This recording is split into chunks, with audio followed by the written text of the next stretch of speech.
Hello everyone and welcome to Carnival Clash here. On this stream we are doing Smash Bros Ultimate. We're starting here with winners round 1 with Zushi and MF Doombot.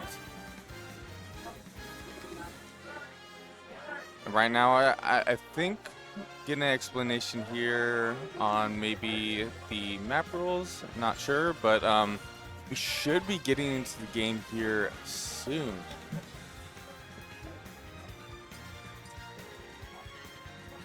All right, it looks like they agreed on a stage. Starting on PS2, classic. See it a lot here in the Pacific Northwest as well as other locations. It's a solid pick. A lot of people think that having the two platforms is a bit of a neutral pick. Platforms are a pretty significant deal. But right now it looks like we're seeing Samus versus Corrin, which was a very interesting round 1. I don't get to see a whole lot of Corrin. I do get to see Samus time to time, but it's a character you have to play extremely well. But when you play them extremely well, they are a pain to deal with.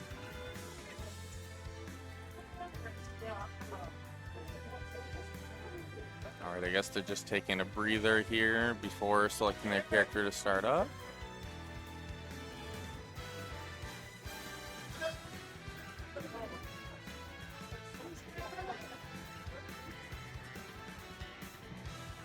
For those who don't know, we are over at Oaks Park here in, I guess it's still Portland, Oregon, or at least the greater Portland area. It's in a pretty interesting location. I've gone here quite a bit growing up, as I've grown up in the Portland area, and they have some amazing amusement rides here. And it's just a ton to do. And funny enough, I have been in this venue numerous times before this event. All right, it looks like we're getting into the set here. Everything figured out. But this is always the, the stressful round in bracket, right? It's like, how am I gonna do? What's gonna set the tone here? And right now we're seeing Zushi kind of setting the tone here for MF Doom, as taking 60 and on the rise in terms of percent, untouched at the moment.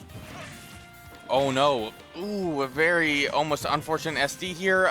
Wasn't able to recover to the stage. A 0 to death for Zushi straight off the bat. Yeah, you gotta, take yourself back a bit. Weren't doing too hot to begin with. Already doing better, getting some of that percent there on the board. I'm seeing a very clean movement here from Zushi though. And MF Doombot just struggling with the pressure. Using down special, definitely a really good tool here. You can kind of control the space a little bit more. I'm just seeing MF Doombot a little too scared here towards the ledge, a little antsy. Kind of going for a ledge grab is a really good option. Also, you gotta abuse that Zair. Oh, great scoop there from Zushi. Zushi getting close to taking a second stock here. Able to get that side special. MF Doom holding in there, but gonna lose that second stock.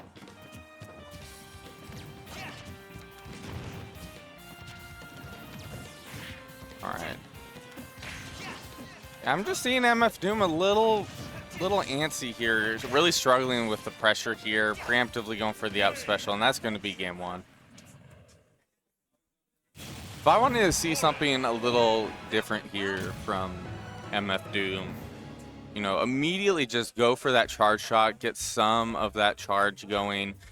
Zushi, although has been kind of, running MF Doombot down in a few cases, just try to control that space with your side special, your forward special, or your side special, and try to box out your opponent, or just control the space a little bit. Take advantage of the Zair, and don't be afraid to go for a ledge. In this game where, ledge trumping, although it exists, isn't as prominent. Ledge is usually a safe place, and Don't be afraid to go for that, especially when you're trying to recover high away from ledge. It just puts you in a punish situation. And it looks like we're going to Kalos here.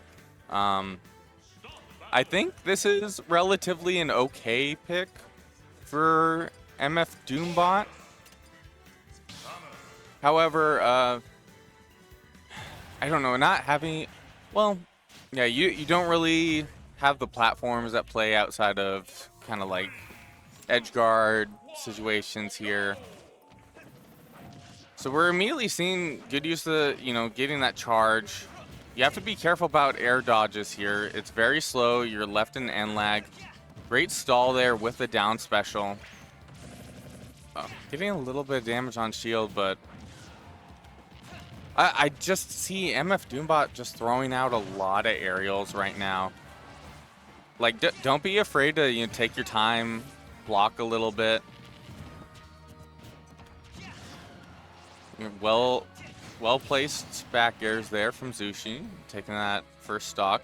Looking very similar to game one here. Okay, getting a little charge here. Okay, be careful. You don't want to be rolling all over the place. This game will punish you if you are rolling a lot. That roll becomes slower, and therefore you will get punished for it. Okay.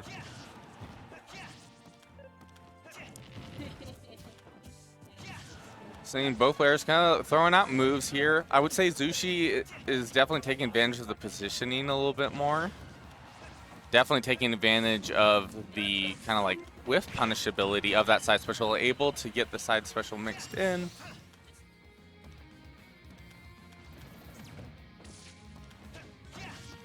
And already we're seeing a very similar situation here to game one. It's looking really grim here for MF Doombot, as does not make it back to stage there. Zushi taking game two, moving on in winners round one, putting MF Doombot into an early losers. You hate to see it, but it has to happen to somebody.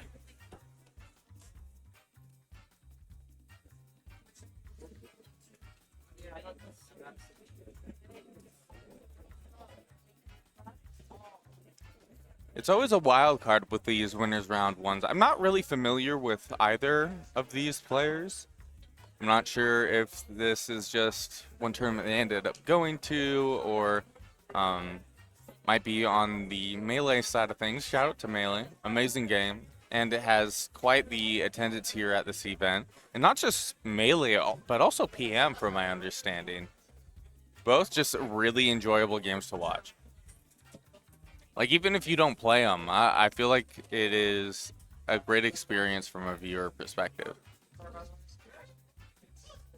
It looks like we might be getting our next game here on stream, which honestly, I'm quite surprised, because usually when you have a winners round one that goes relatively quick, it can be a minute or two before you see another set here on stream. So right now I see R&M on the setup. I'm just... Okay, R&M and Zay. This... Honestly, this will be an interesting set. Is this winners round two?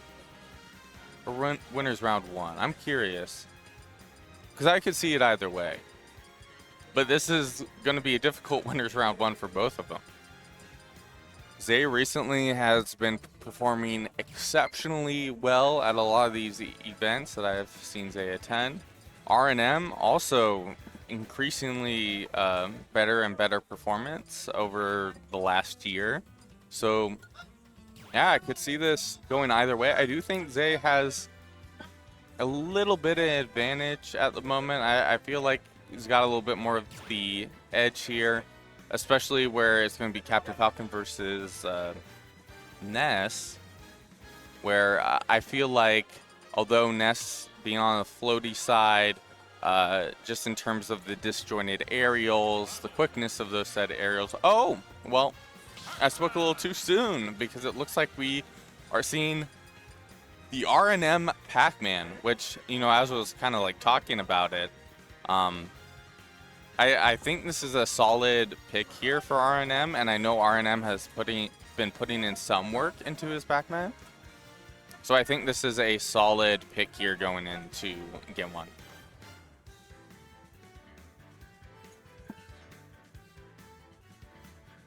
All right. You know, you got to get the playlist ready.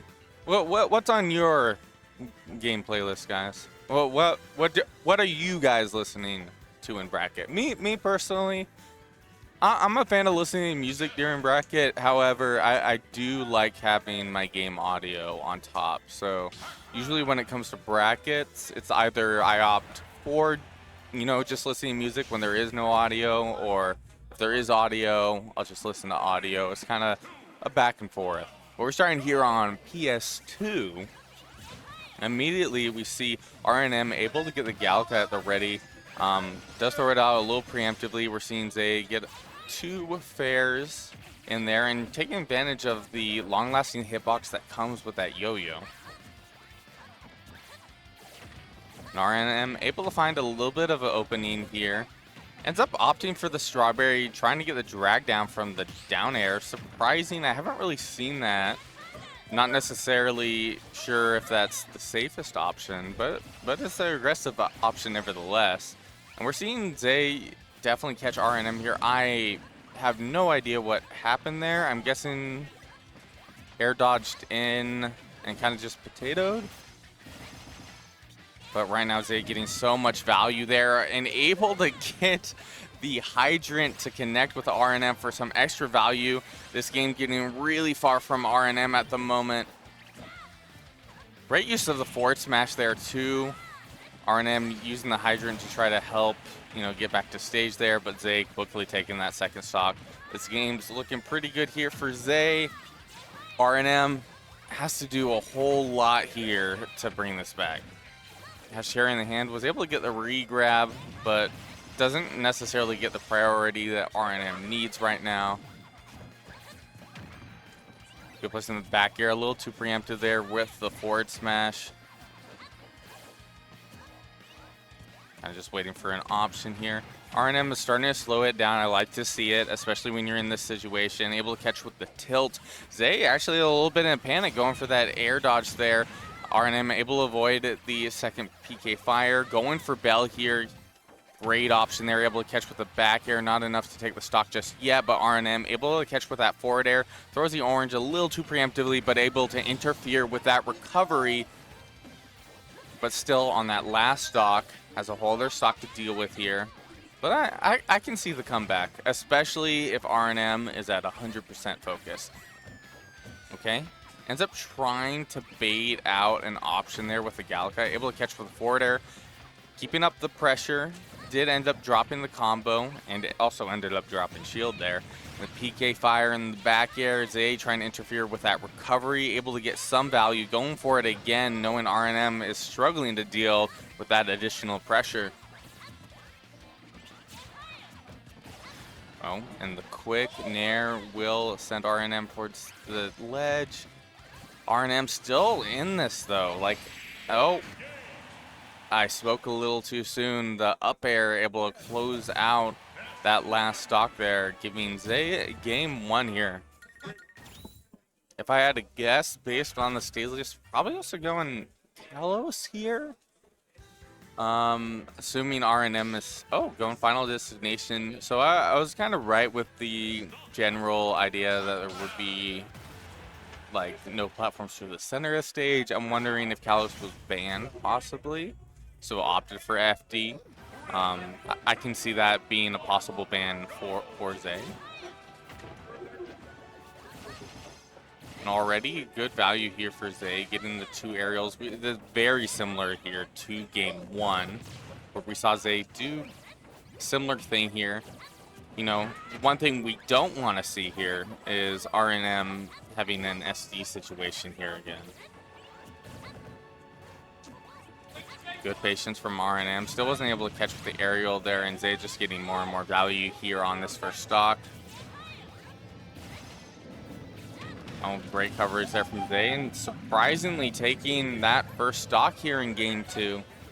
It's looking grim here for RNM at the moment. Able to catch with the Gallica, but right now just needs to take the stock. Setting up for Hydrant, great parry there. Trying to catch with the forward smash, just a little too preemptive. You just have to wait for the roll a little bit. Great use of the apple there to throw out Hydrant. But right now Zay in control of the stage at the moment. Did end up dropping shield there. And we see RNM try to go for a lot of these up air setups, but Ness is short. Real short guy right there. And great combination there with the forward tilt in to the Hydrant. Sorry, I was having something flash in my eye over on the side of the venue. I think it's one of the roller coasters. It has like a really reflective surface, and it's getting directly in my eye. But back to the game here. Right now, RNM, definitely help. Oh, if he can interfere with it. Oh no, I think he actually saved Zay here. Oh, but Zay wasn't able to make it back to the trampoline. This is huge for RNM at the moment. RNM needs to maintain this momentum though. Able to get the down air, trying to catch with the up airs. I don't think the up airs are really it with this matchup. You have a really small character.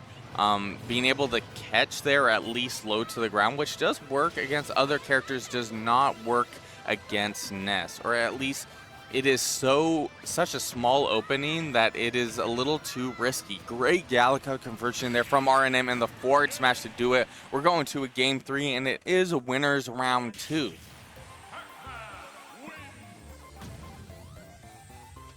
All right, so I did hear the bans here from RNM. Opting away from Town and City from what I hear, so they're going to small battlefield. I can see how this would benefit Ness, although Pac-Man just really up there in terms of the characters that I consider to be like one of the best performing characters in brackets.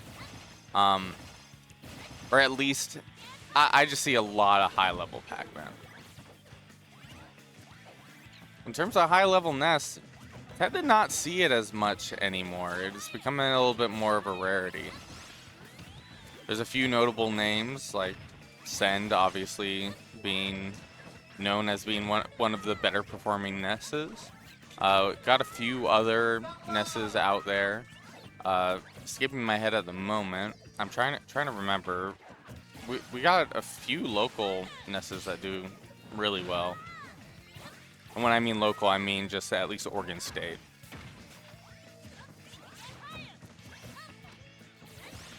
Oh, getting caught there right now. Zay trying to go for the PK Flash setup. Yeah, don't get too comfortable. Ooh, and there it is. RNM getting that force smash, taking that first stock here. But at 101%, Zay has been doing a solid job at closing out stocks at this percent. So RNM has to be real careful here. Almost getting caught there by the up air. If it did connect, it would have killed for sure. Good positioning here from Zay. Not overextending too much, but RNM caught overextending the back air, doing it.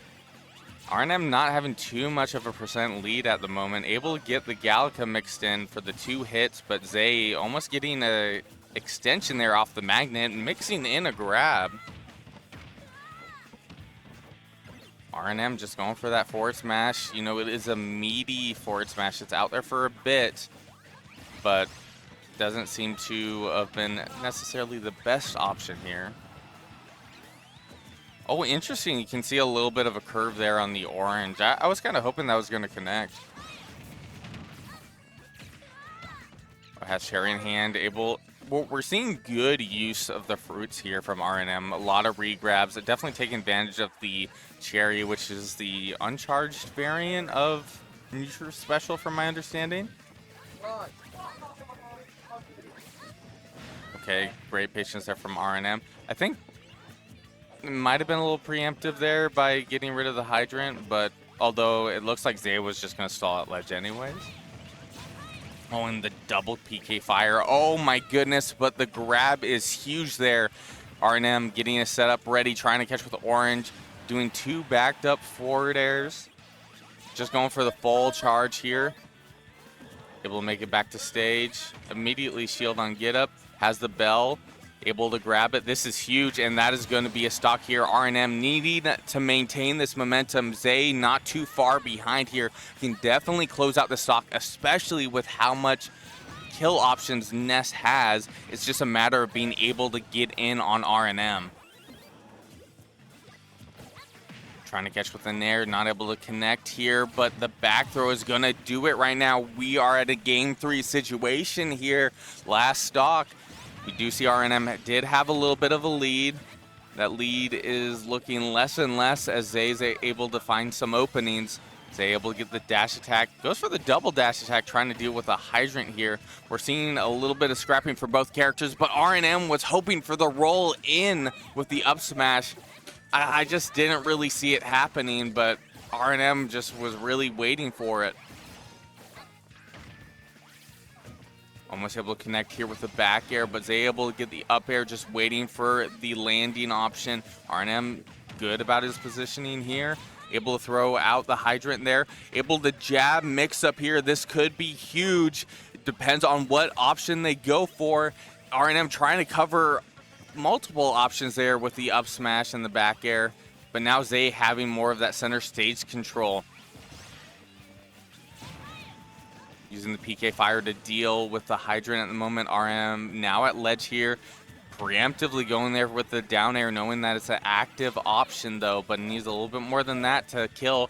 Bell in hand, this could be it if Zay isn't careful. Oh, and was able to get the bell to connect, but unfortunately not able to punish. But does take advantage of the apple there. RNM really low here. Is he going to be able to recover? Not quite. A gut-wrenching way to lose that set, but all in good fun. RNM taking a early losers in bracket, but very, very close game 3. So right now I'm got a little weird of a setup here right now. I'll try to position myself. But at the moment, looks like we're already seeing another set. We've been seeing sets back to back here. There's not a whole lot of dead air here. So I'm not super familiar with either of these players that are about to come to the stream setup. I do think okay, so we're seeing Zushi again. Okay, it's Brucifer. I struggle to recognize people when they're wearing masks sometimes. I really do. So Brucifer, local TO and player. I'm trying to remember the name of the event. What event does Brucifer run? Smashdown? Sign up for Smashdown. Do it for Brucifer. If you're a Brucifer believer, sign up for Smashdown. Right now, we saw a little bit of Zushi here earlier on stream. Decent Corrin player. Brucifer, it looks like gonna be playing Ness here. It's gonna be interesting. And it looks like might already have the tag on the setup here, so we might be getting right into it.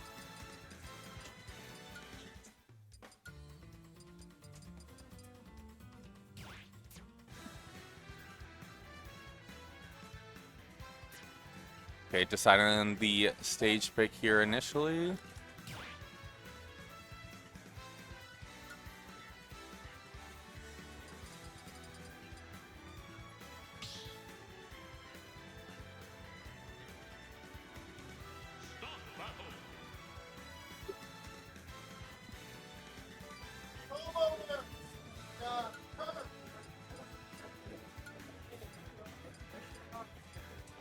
You gotta get comfortable here.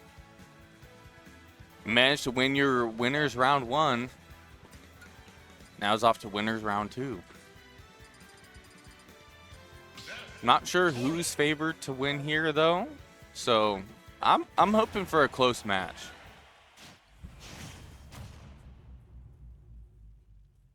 Yeah, starting on PS2, classic. Me personally, Small battlefield advocate. Now off to a good start here. Brucifer able to get the 2 forward airs mixed in, giving Brucifer a little bit of a, or well, not really much of a lead. The Zushi was able to get some initial percent there earlier.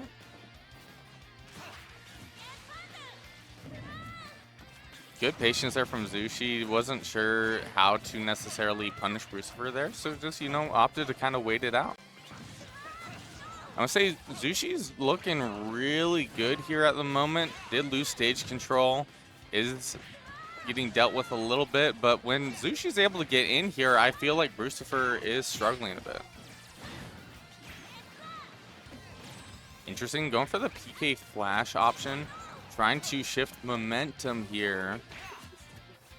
Zushi being careful about the positioning, trying to find that opening. If that back air connected, it would have been possibly deadly. Able to get the scoop there. All right, Brucifer trying to get that grab. It whiffed, and that is what lost in the stock, unfortunately.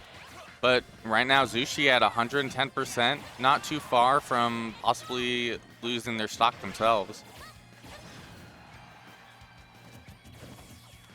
Oh, try to mix up into the grab there. I'm not sure how well that actually works. It's an interesting option. And Brucifer just trying to find that open. He really wants the grab option here to take the stock. Does have a few other options, but they're just a little bit more risky, right? Because you have a character that has pretty active hitboxes, disjointed, which is huge. Even like the forward air not killing there just yet and getting punished for it, just helping Zushi get a little bit more of that lead at the moment. If Zushi's able to take this stock, it is going to be pretty brutal here for Brucifer. But the back air, able to do it here, but Brucifer has to do a lot of work here, able to catch a little bit with the PK Fire, followed up with the PK Thunder. Oh, able to get the down air, but not enough to take the stock. It was just too early in percent. That would have been huge. It would have been gigantic. But Zushi maintaining that stock lead at the moment, 57%, not too bad. And once again, we're just seeing Brucifer struggle here, getting spaced out,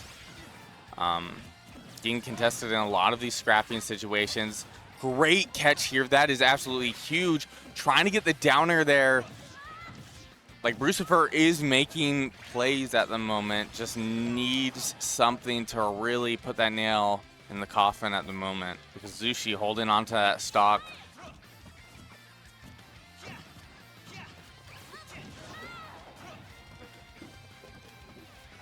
We see Brucifer being really careful about the positioning here, but Zushi able to find that opening, stalling out there.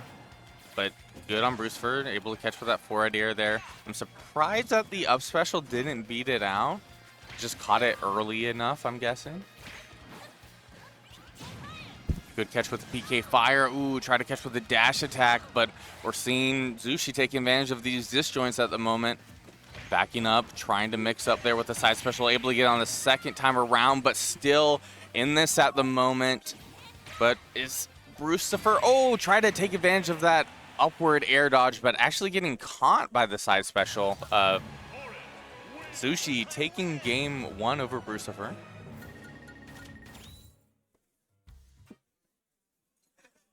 So immediately going to the next game here. It looks like they already decided on a stage, possibly. I was thinking about it a little bit. Looks like, looked at Town and City for a second. But going to Battlefield here. Okay. I was about to say, this did not seem like the best pick for Ness. But it looks like we're seeing the switch from Ness to Sora for Brucifer here. I can see where the thought process is, although you have to be a little bit more careful about your positioning as Sora here. where I think Corrin slightly beats out the poke potential. And then definitely having that floatiness aspect, you have to be careful of being juggled. You have a lot of tools to kind of like, you know, camp out your opponent, but unfortunately for Brucifer, getting hit by that tipper part of side special there from Corrin is going to lose him that early stock, and not with a whole lot of percent to show for it. But right now, I see Brucifer kind of getting his sea legs a little bit more, a little too preemptive there with the down special. Still getting spaced out here. Zushi's just playing this extremely well at the moment.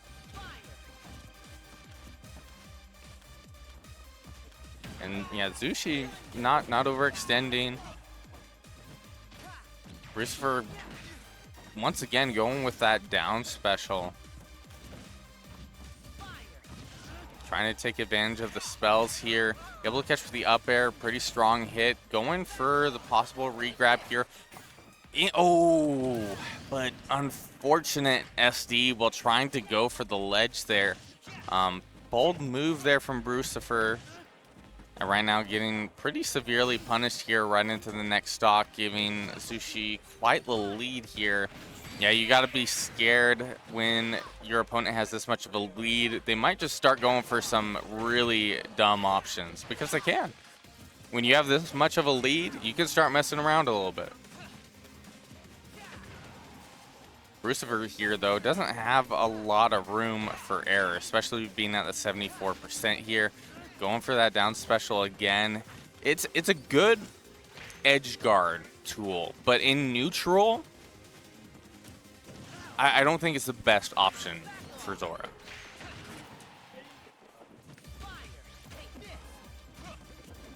I'm trying to get the grab there, but just was a little bit late. And the catch there from Zushi will do it for game 2. Zushi taking it 2-0 over Brucifer, and winners round 2 moving on. I'm wondering if Zushi might be potentially upsetting one of the competitors here in the future. I'm not super familiar with the player, but has done excellently here on stream. Looks like we are seeing Xavier coming up here next, as well as a player I can't really put the tag to face at the moment, but we'll probably see an update here on this. Oh, it's Sweepy. Okay. I have issues recognizing people with masks, so I couldn't tell if it was you or not. Sign up for Sweepless in Seattle, the new Cascadia Clash qualifier over in Washington. Over here in the Pacific Northwest, or at least for Ultimate, we love naming events after our players. Sweepy just being added to the pool of players having an event named after them.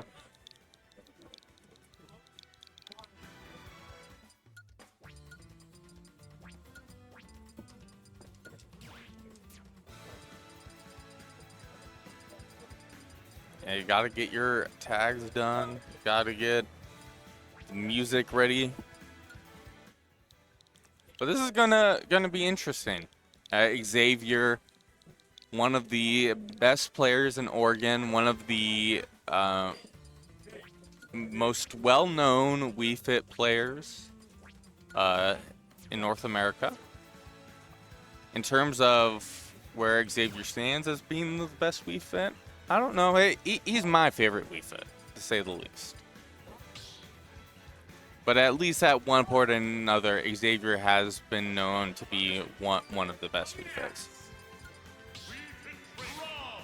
All right, and we're seeing Sweepy with the Rob here. Xavier probably having a bit of experience here with Rob. Does Sweepy have the Wii Fit experience? I know possibly, was it Super Colonel at one point did play a little Wii Fit? I'm trying to think of Washington Wii Fits at the moment. Yeah. What's up? Yeah. The production give me a heads up that, yeah, that's about it in terms of Wii Fits I can think of. There's also Yovi, but Yovi hasn't been at a tournament at a minute. Shout outs to him. Great parry there from Xavier. Like right now, we're seeing a lot of momentum shifts here from Xavier. Definitely taking advantage of his positioning there at center stage. Sweepy able to, you know, kind of break the ice there a little bit, but a good scrapping here at the moment. Not necessarily too much one-sided. Great use of the gyro there. Almost able to get that down air there. Yeah, you got to be careful when you have a missed tech there. But Sweepy able to get away with it.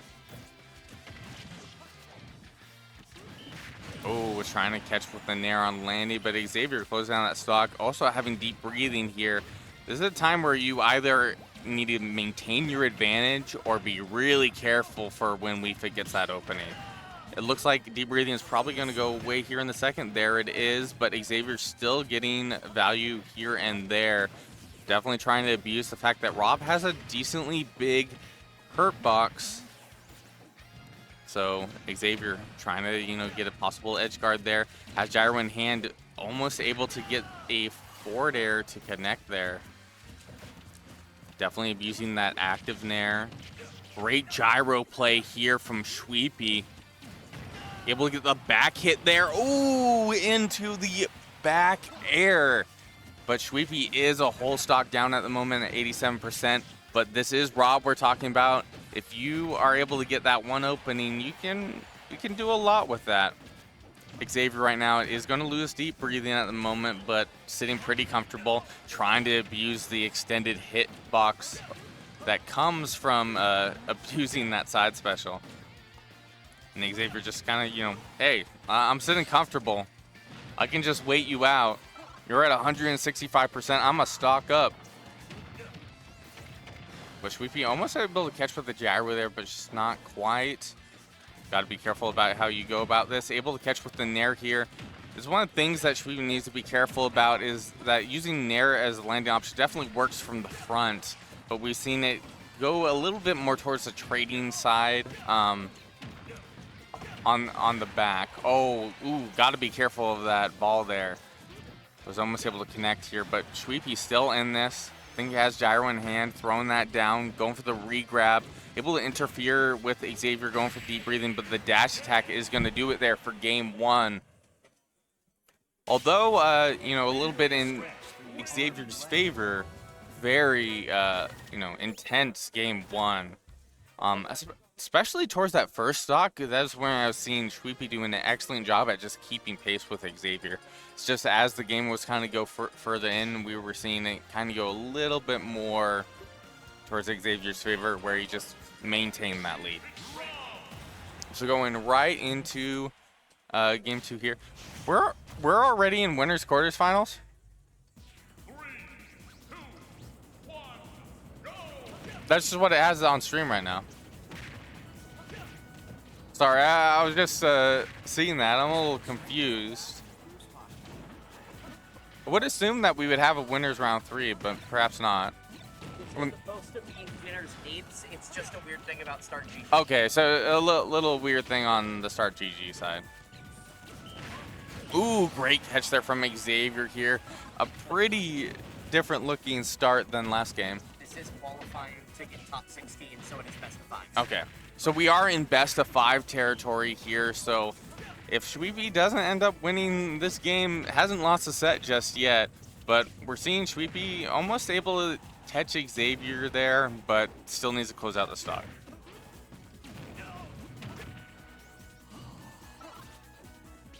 Able to catch with a laser there. And the up smash, that is huge here. Sweepy at 77%, but is,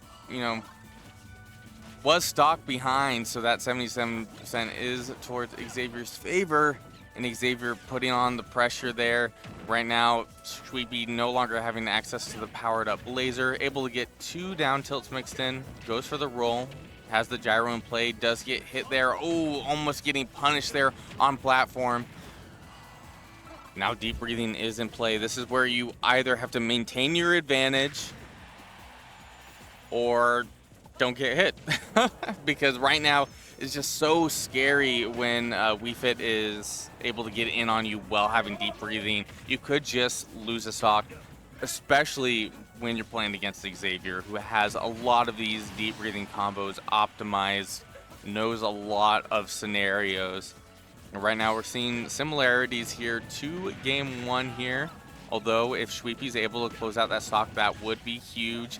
Interesting enough, able to hit the ball into gyro there. It was kind of a weird interaction towards the left side of the stage. Oh, but Xavier able to get the double nair, but a little bit of a footstool there. Getting a little bit of a parry, trying to get an option here. Able to get the grab, that's pretty huge. Getting the gyro ready, throws it out, but still able to catch with the forward air here. Waiting for the recovery option, goes for the down air. Able to get the back air though. Sweepy at 39% here, last stock here. Xavier though getting the deep breathing into grab here. Not able to get a full punish, that's pretty significant here for Sweepy. However, Xavier's sitting comfortably here. Going to lose that deep breathing here, but at the moment, I don't think Xavier really needs the deep breathing at the moment. Can just, you know, go for a few options, and there it is, the forward smash with the ball to stall. Xavier taking game two, but it is a best of 5. Like, even Sweepy was about to get up and say, oh, good games, but no, this is a best of 5. There is one more game. You still have a chance to potentially bring it back in this set. So we're going right into game 3 here.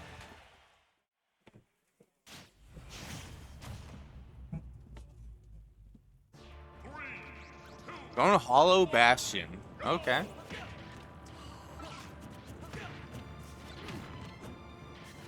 Immediately, we see Xavier able to get the deep breathing. Good scrapping, though. This is where I've seen both players excel. They don't fall too behind. It's just when Xavier gets these openings and these kind of like long-stringed combos, this is definitely where Sweepy kind of falls behind. Because we see a lot of 1-2s from Sweepy, where we'll see like a fair into another option. But Sweepy getting caught on the neutral get up there, losing an early stock. That's very unfortunate. Able to get the back air, able to get the trip from the down tilt, able to get a little bit of a punish, actually able to get a double hit there. Has gyro in hand, has the gyro to possibly interfere with this recovery. Able to do so, but Xavier still able to get back to stage.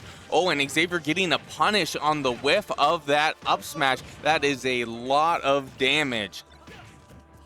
And right now, gyro in hand here. Xavier has to be careful.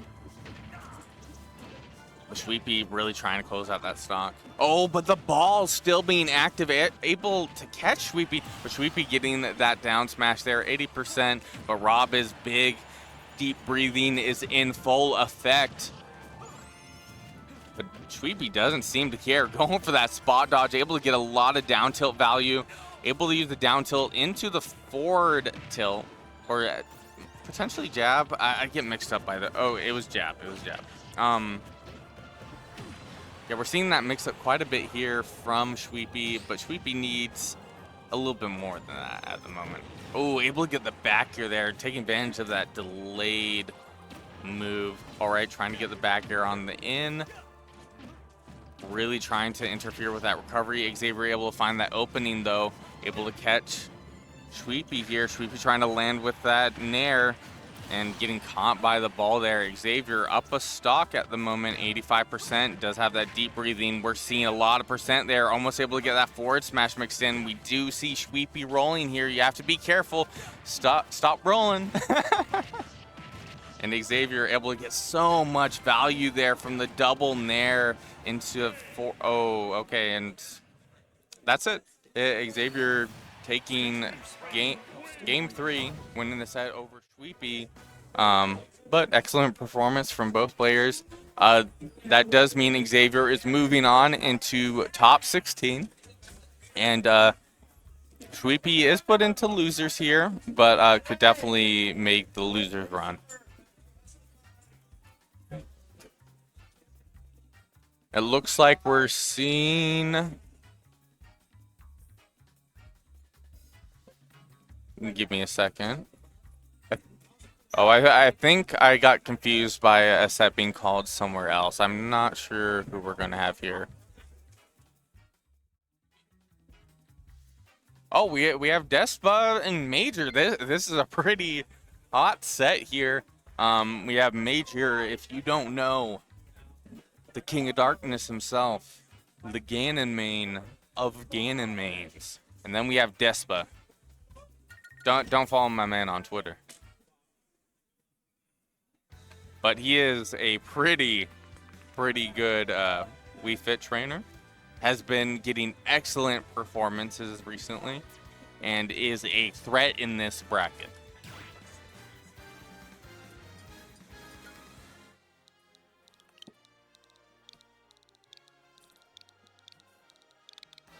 This is going to be a pretty exciting set here. Oh my goodness. This is where I wish I have a co-caster, because I know I'm gonna have so much to say about this, but not a whole lot of time to think about it. There's just gonna be so much to process.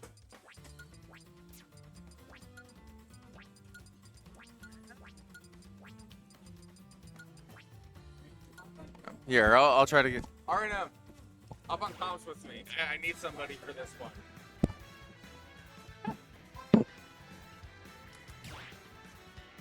That too. Okay. That's a big responsibility. All right, so I'll have R&M joining me here on comms. And it looks like we're starting PS2 here. What would imply that? Yeah, I don't know. It's almost like someone was just like super excited about it. Mm-hmm. So what are your thoughts here right now? We have Despa versus Major, Major being Major, and then we have Despa, who has been performing extremely well in these last few brackets that I've seen, and it's definitely a threat in this bracket. Yeah, I think this is going to be a fun match. These two have played 3 times, and the set count is 1-2. Despa's up. Ooh, okay. So this is definitely going to be a pretty contested match here. Major's definitely going to have to put 110%, and then Despa probably having that kind of like mental up, knowing that he's up in terms of sets, knows generally what he needs to do, knows the matchup a little bit. Mm-hmm. The important thing for Major here is to have Despa be on Squirtle for as long as possible, because believe it or not, Ganon does kind of good against Squirtle. Okay. A lot of his meaties just work. Like, anything Squirtle throws out, you're just going to be able to nair it. Interesting. So you want to get that value early here. Yeah. So, like, you're pretty much trying to take, like, as the least amount of damage you can, because as soon as Ivysaur comes out, you get bodied. And it's just like the boxing potential from this character, and then the disjointed aspect. I feel like Ganon just really struggle with that, and it causes Major to have to like take a step back and have to be really careful about the approach. And just like even that situation, I don't think Major foresaw that he was gonna die there. Yeah, one of the few characters that can actually two-frame Ganon on in a consistent way. Rob and Ivysaur? Ivysaur, yeah. Oh no. Oh geez. Okay.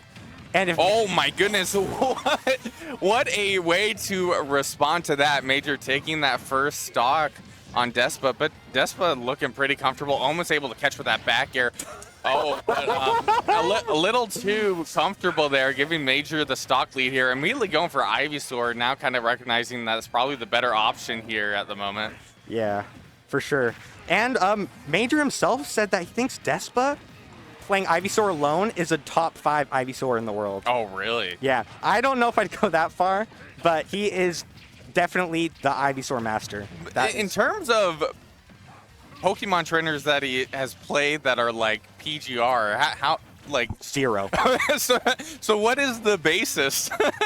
The basis is a lot of they've played 3 sets, and Major, I think Major's played Puppet, the PT, Okay. I believe, and he's played.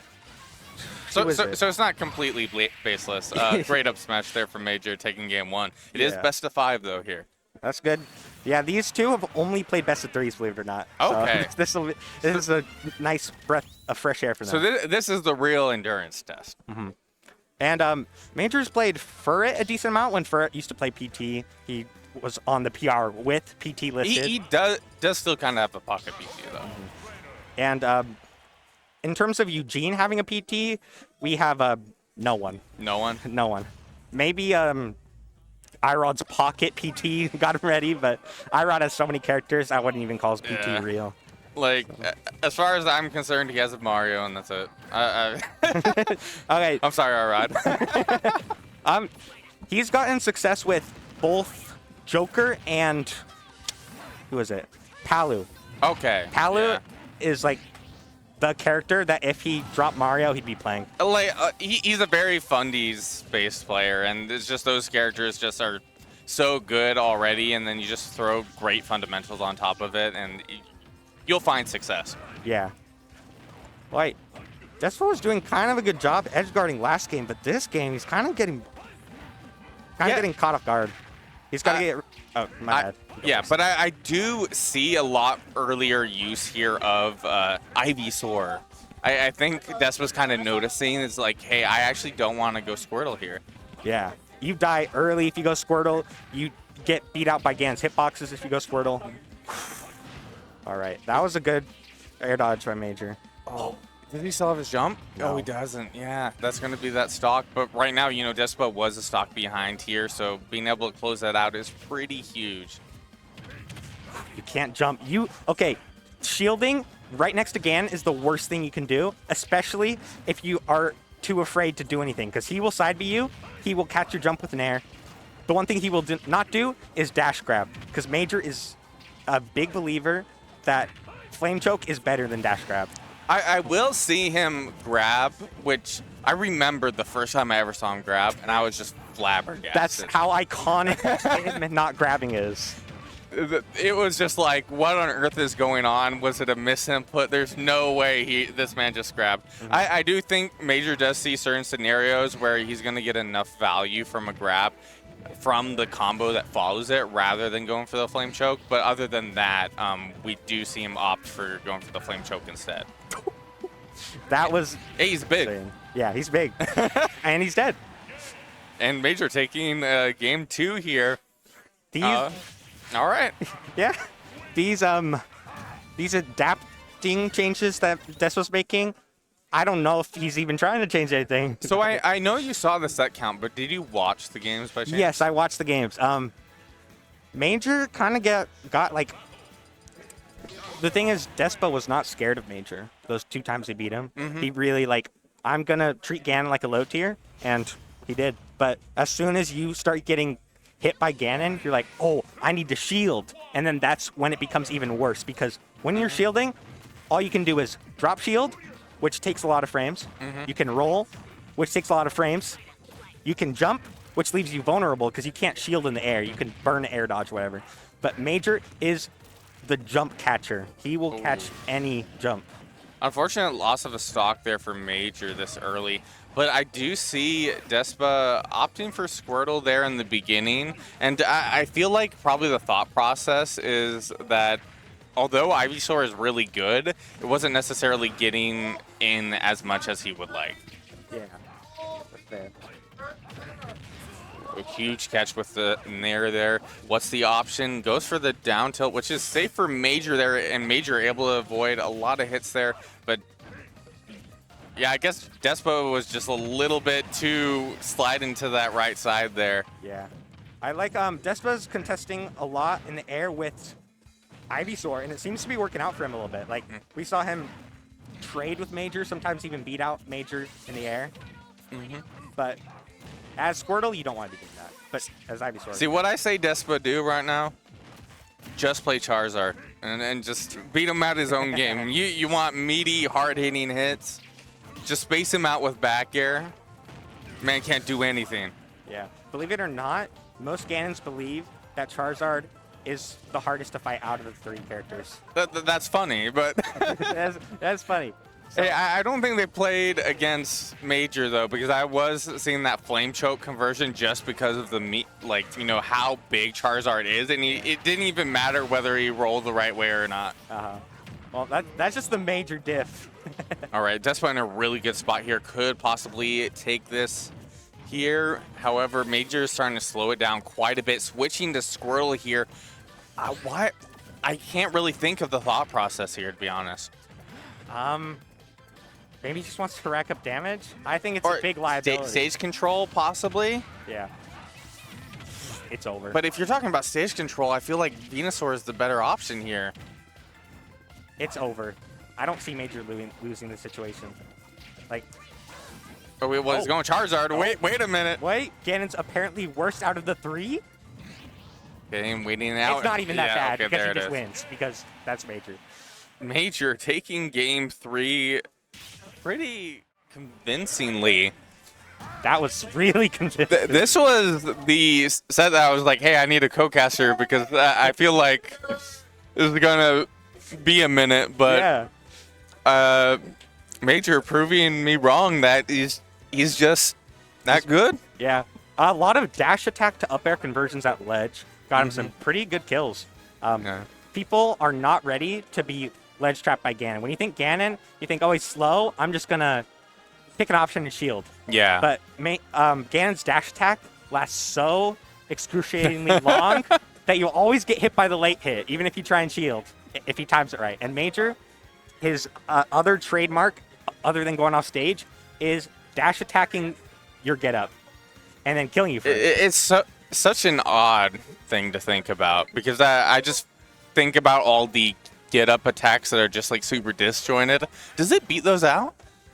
He just stands far away from it. So like, So he waits it out and Yeah. then he catches it once they lose intangibility? Yeah. Oh, that's kind of all right. Wait, I'm a loser? All right, now I'm being called out on stream. It's true. I am indeed a loser. Major, get over here. Get over here. But you could be a winner. I could. That would be fun. Yeah.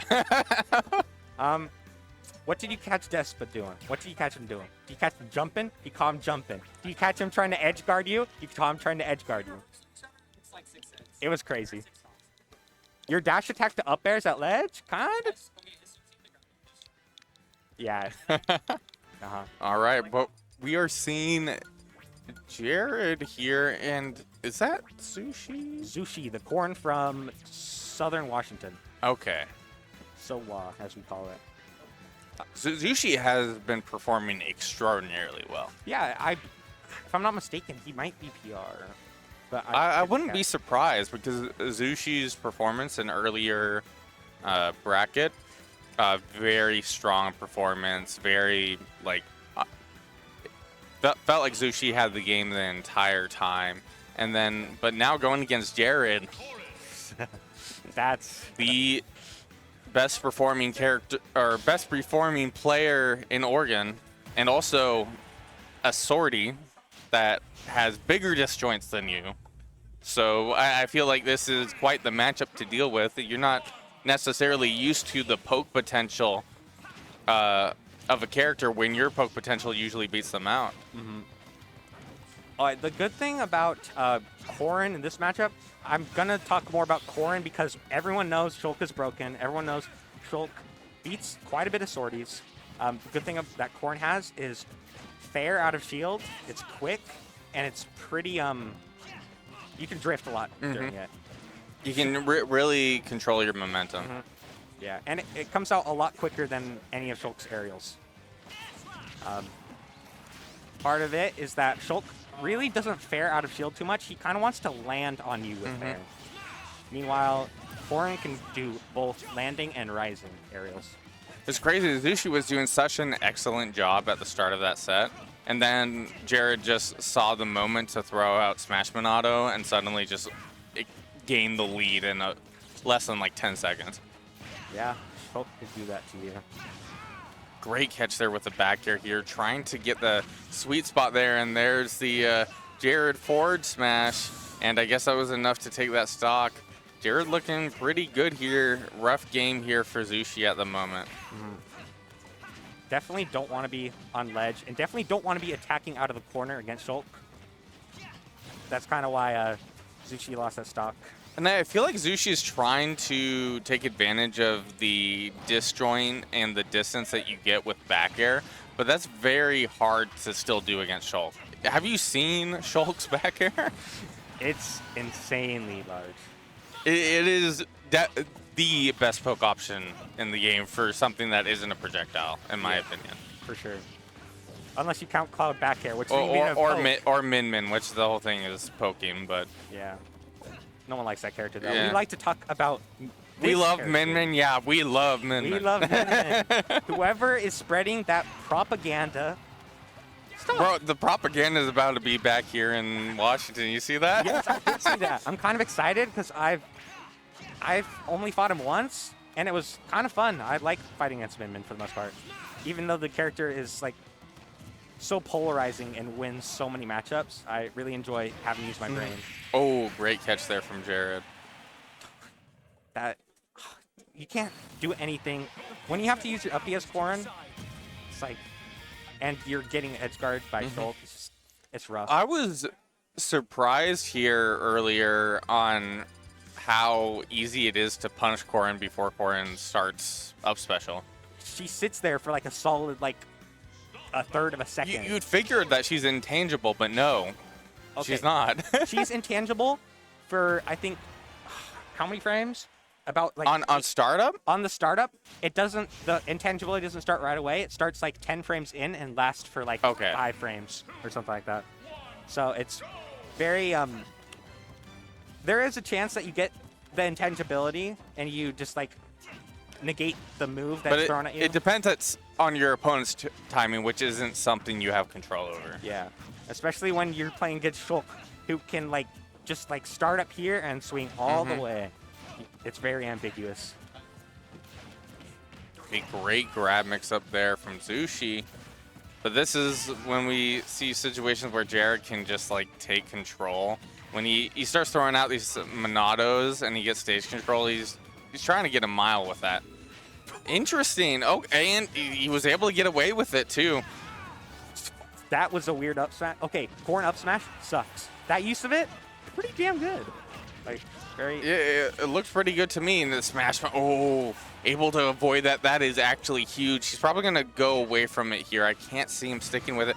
He's just sorry, Jared. You're being a little overconfident here. Zushi, pretty good Corrin player here from what I'm seeing. Oh, very good. Because even like seeing Jared go for that down special earlier, like him not using Shield Monado just gave me the gist that he ain't taking this seriously just yet. Yeah. That was crazy. That up smash was connected. Jared was not air dodging when he was getting juggled. He just wanted to stay in the air, it seemed like. He wanted to land on Zushi, and Zushi was not letting that happen. Oh, great parry. Double, like Zushi on point with these parries of the back air.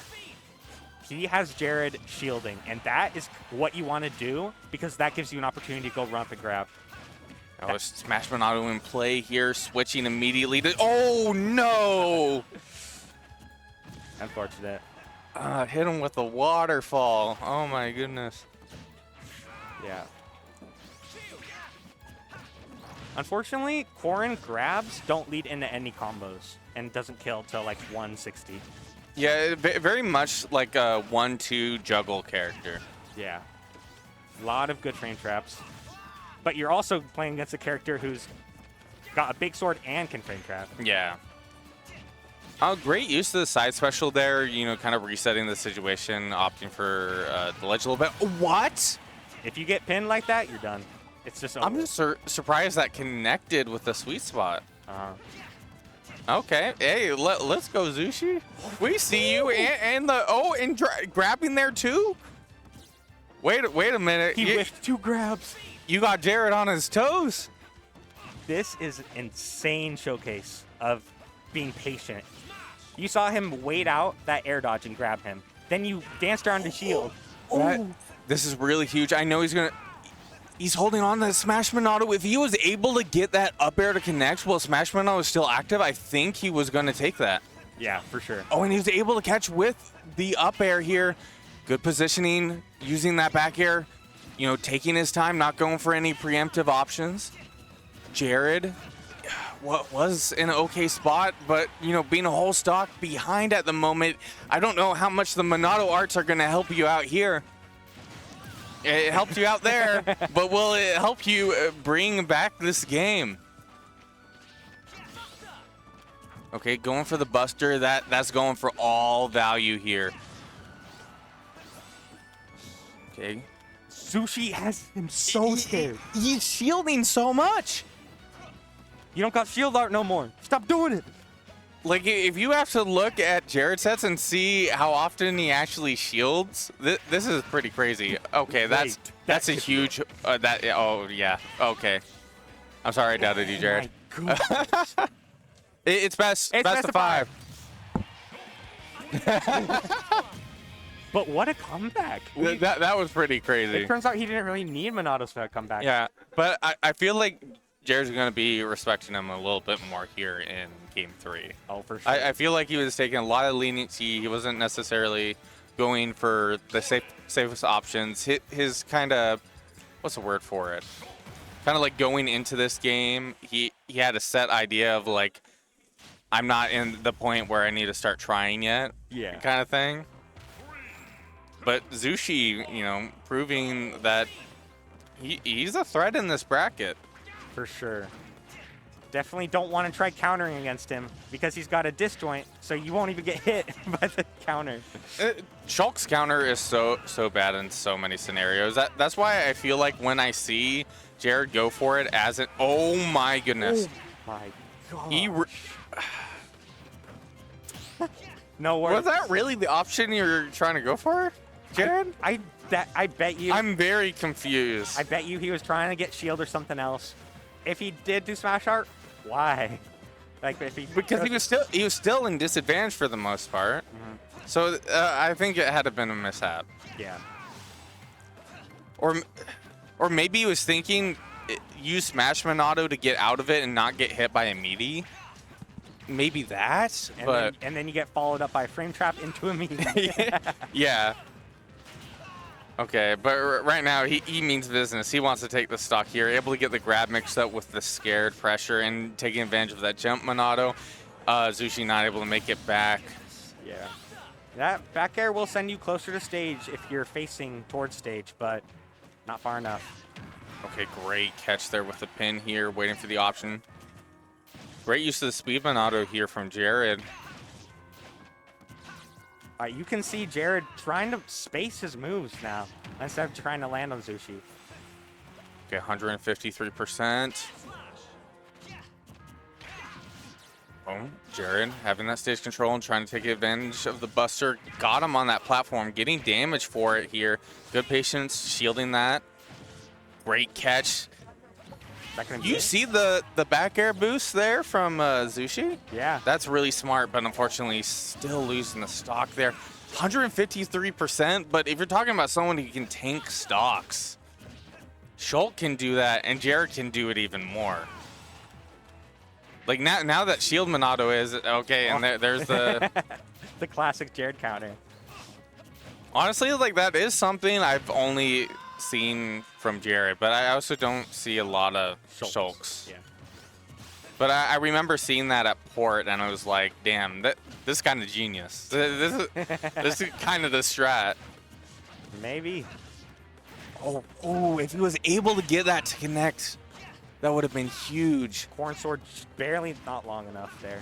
Okay, and he used his jump, but he was able to stall there, but ends up going the other side. You still have a chance here. Sushi's been fighting this whole time to stay in winner side, and it's showing. He wants it. Ooh, but getting caught there by the up special here, using the back air to boost. Ends up rolling in here, trying to catch with the nair, getting caught by the up special again here. Zushi at 129%, stalling there with the side special, caught, scared with the air dodge and the forward air. Gonna do it. Jared moving on, winner side, taking out Zushi. But great performance from Zushi, nevertheless. Very good stuff. Very unfortunate SD, and then very unfortunate that he let Jared live that long. Yeah. But good on Jared. He decided, I'm going to start playing. Well, I was also talking about stock tanking, right? Yeah. When you have shield Monado and you're good about your positioning, it extends your livability so much. It's crazy. Yeah. If only he did that on the first stock instead of dying at 60 at the back air. Well, I think I'm hoping they get the run back. I know it's going to be hard. Zushi has to make potentially a whole run to Grands, assuming Jared's the first seed. yeah. Well, actually, Zushi's got to get through a pretty good Falcon before he can make it back to Jared. Not a Pac-Man? No. No. What's up? Stage. We're gonna give you like 10 minutes of a break before the tutorial. All right.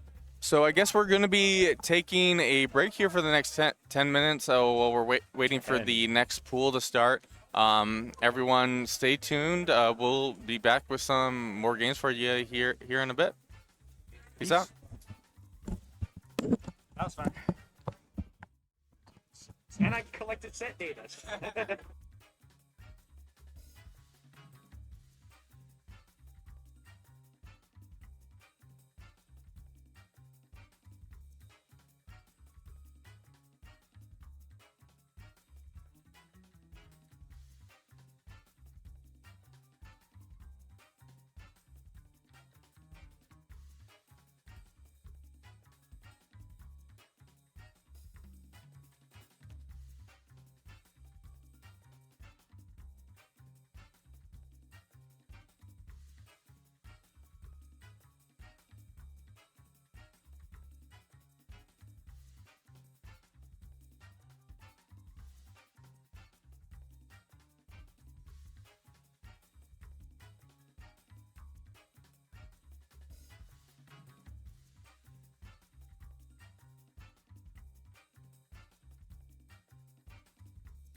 up real quick, just for a moment. Commentator can. Hello. Oh, sorry, sorry. Hello and welcome to Carnival. I don't know why I brought this. He came prepared. This man came prepared today, or this clown rather. This is a ZT Thorn Clown Comb Over featuring Nosta. Yeah. Hello. And featuring the biggest clown of all, PJ Kiosk. I play a bad character. Honk honk. Who do you play? He's gaslighting you. Don't listen. This man's out here saying he's plays playing a a top bad tier. character. Can circle camp most of the cast. Let me see. I know he's here, or he should be. Circle campus. He didn't respond. Let me DM on Makes sense. Discord. Makes sense. Sorry, we're trying to reach some players for pools too. Oh. Oh, you want the nose, bro? Dang. All right. It looks like Delicious. they're gonna be getting into the game here soon. Grand finals. If I ever make it, like whatever upper arm I feel like getting, I get there and it's like the important match. I put on the nose and I say clown quill or clown whatever the fuck their thing is. Wear the nose the whole time. Bet. You better do that. You want to do that? That's an obligation now. That'd be kind of toxic, but only because you had that. I don't like being like Yeah, that's No. good. That's good. I respect that. Mickey Sparkle. Sparkle. Mickey Leo. All right. Well, I'm gonna take the nose off for purposes of less nasal passage or more air. But oh, nice. Yeah, we got J Pizzle versus whichever bus. Whichever bus, Whichever which bus. is playing King Dedede. All right. Well, let's get into it. Game one. Oh, don't worry. We'll pass all the hype off to the stream. We'll let him know. J Pizzle, you know, hometown hero. We got to root for him. Always playing some crazy character, but today sticking with the Falcon.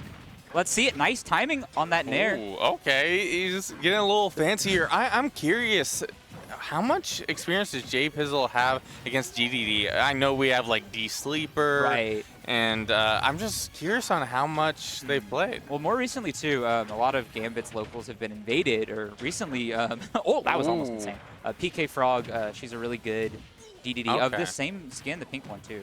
So I don't know if they've played, but you never know. It's I think I saw them in the last Gambits. definitely a good player, you know, getting upsets on players, really good players such as Everest, Comb Over. Anyways, gotta to give a few good players. yeah. Oh, no, but not this guy, whichever bus, you know, a little unfortunate. I believe that was just a miscue, maybe running out of jumps, trying to save that last one. Oh, no. almost able to get the continuation off of the up tilt. Oh, good spacing there. Oh, that was genius too, because you see people go for that nair one, right? And they follow up with knee. But that's just great knowledge of like not only character weight, fall speed, but spike being enough to kill. Yeah, I was waiting for the preemptive air dodge. He must have, dude. Nice little, Oh yeah, you're trapped there, buddy. little block string. Let's see. Boom, get in the back air. Okay, but this is where J Bro. Pizzle is either going to throw it away with some crazy play, or he's going to get something crazy. Or he loves these down airs right now. Let's see. J Pistol is a down air believer. See, though, whichever bus trying to get something started here, getting a good positioning for the ledge trap. Ooh, that could have been bad. Scary, though. Air dodging past some of those Falcon aerials. Let's see if Okay, they can get a Pizzle. kill. Okay. Right now, whichever Oh. bus is looking pretty good to take this first stock here, but it definitely could escape him. Oh my god, J Ooh. Pizzle just running right through him. Trying to call out maybe a spot dodge. Oh, there you go, though. That's going to be Okay, first off the stock. top. Nice. 109%. Whole stock behind. This is definitely going to be brutal. Like, Oh, and he just does it. He loves the down airs, man. The boots, the steel toe. That's going to be J Pizzle, what was that, second, third stomp of the game? Third stomp. Third, yeah, oh my goodness. Wow. No. Upbeats. Uppies. Out of shield or just in general? DDD sucks. Yeah. Like he's been shielding too, and like these grabs are cool and all. But, Like the up special definitely scoops. Yeah, and it kills more. And I see. Okay, it doesn't kill more. It does. Up special. It does, but not until like really high percent, especially against DDD. And especially when you stale it throughout the Yeah. stock and it's like not going to kill. When he's at like higher percent, or like if he's at like lower percents, ledge trapping with upbeat. Yeah. It's too slow to jump with. It's also good. It's good to force like tech situations, and it's good in that sense. But I see J Pizzle sit at roll distance and just Yeah. react to upbeat. Right, and it's still going to work out despite the character switch. We're seeing Bowser from whichever bus coming out here. honestly, I think this is probably good. I feel like whichever bus was struggling with just pressure. Yeah. Although when you're switching to another heavy big body character, that pressure is not going to go away. Right. But in terms of scrapping situations, you're able to do a little bit more. I saw whichever bus just really opting for going for like Gordo and stuff, and didn't really get to play neutral a whole lot. But when you're playing against Captain Falcon, you're going to be in disadvantage, and you just have to deal. Did you see that teleportation? He just picked him up I right saw off the it. ground. He just swooped him up, and that's going to be the first stock. A little unfortunate, but I think that can lead to, your jump getting taken a lot of the time. You're in that situation, you don't get to grab the ledge, you might lose out on some of your resources. Yeah.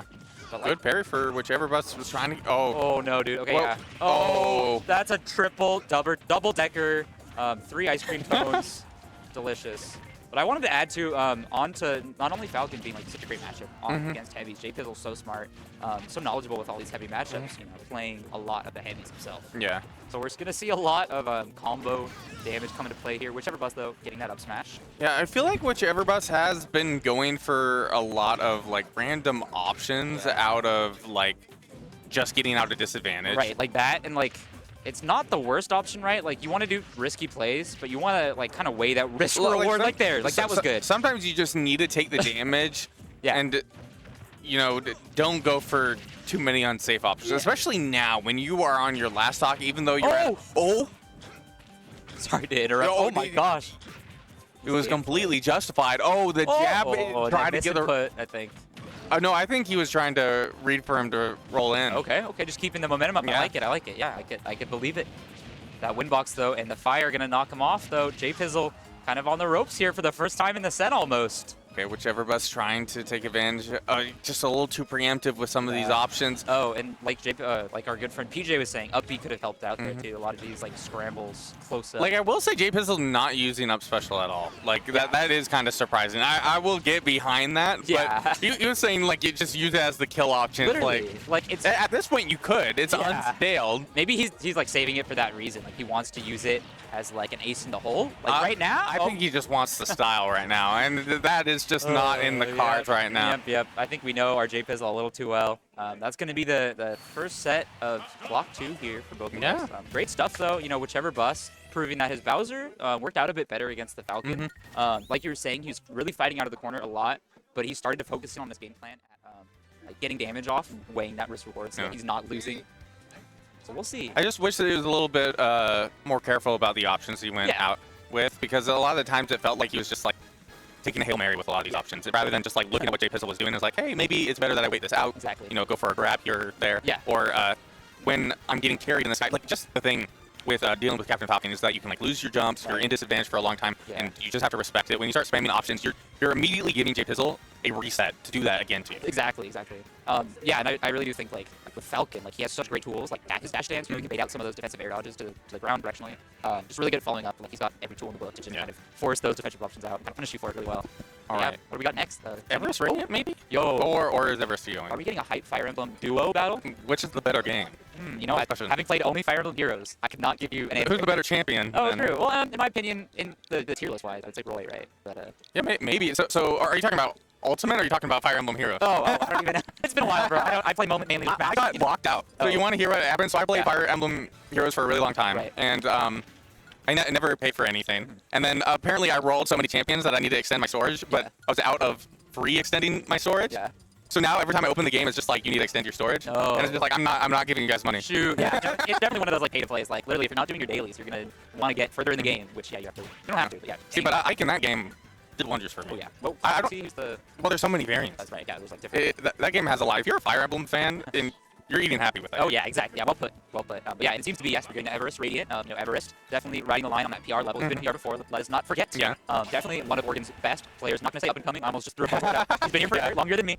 Radiant also great hometown hero. Doesn't go out to a ton. Yeah, He always seems supporting these It's been a minute since I've seen Radiant play. I know Radiant does continue to play. I know a normal brand partner for our local hero, Sparkle, from what I hear. But immediately we're seeing Everest kind of show why he's known to be a threat in this bracket.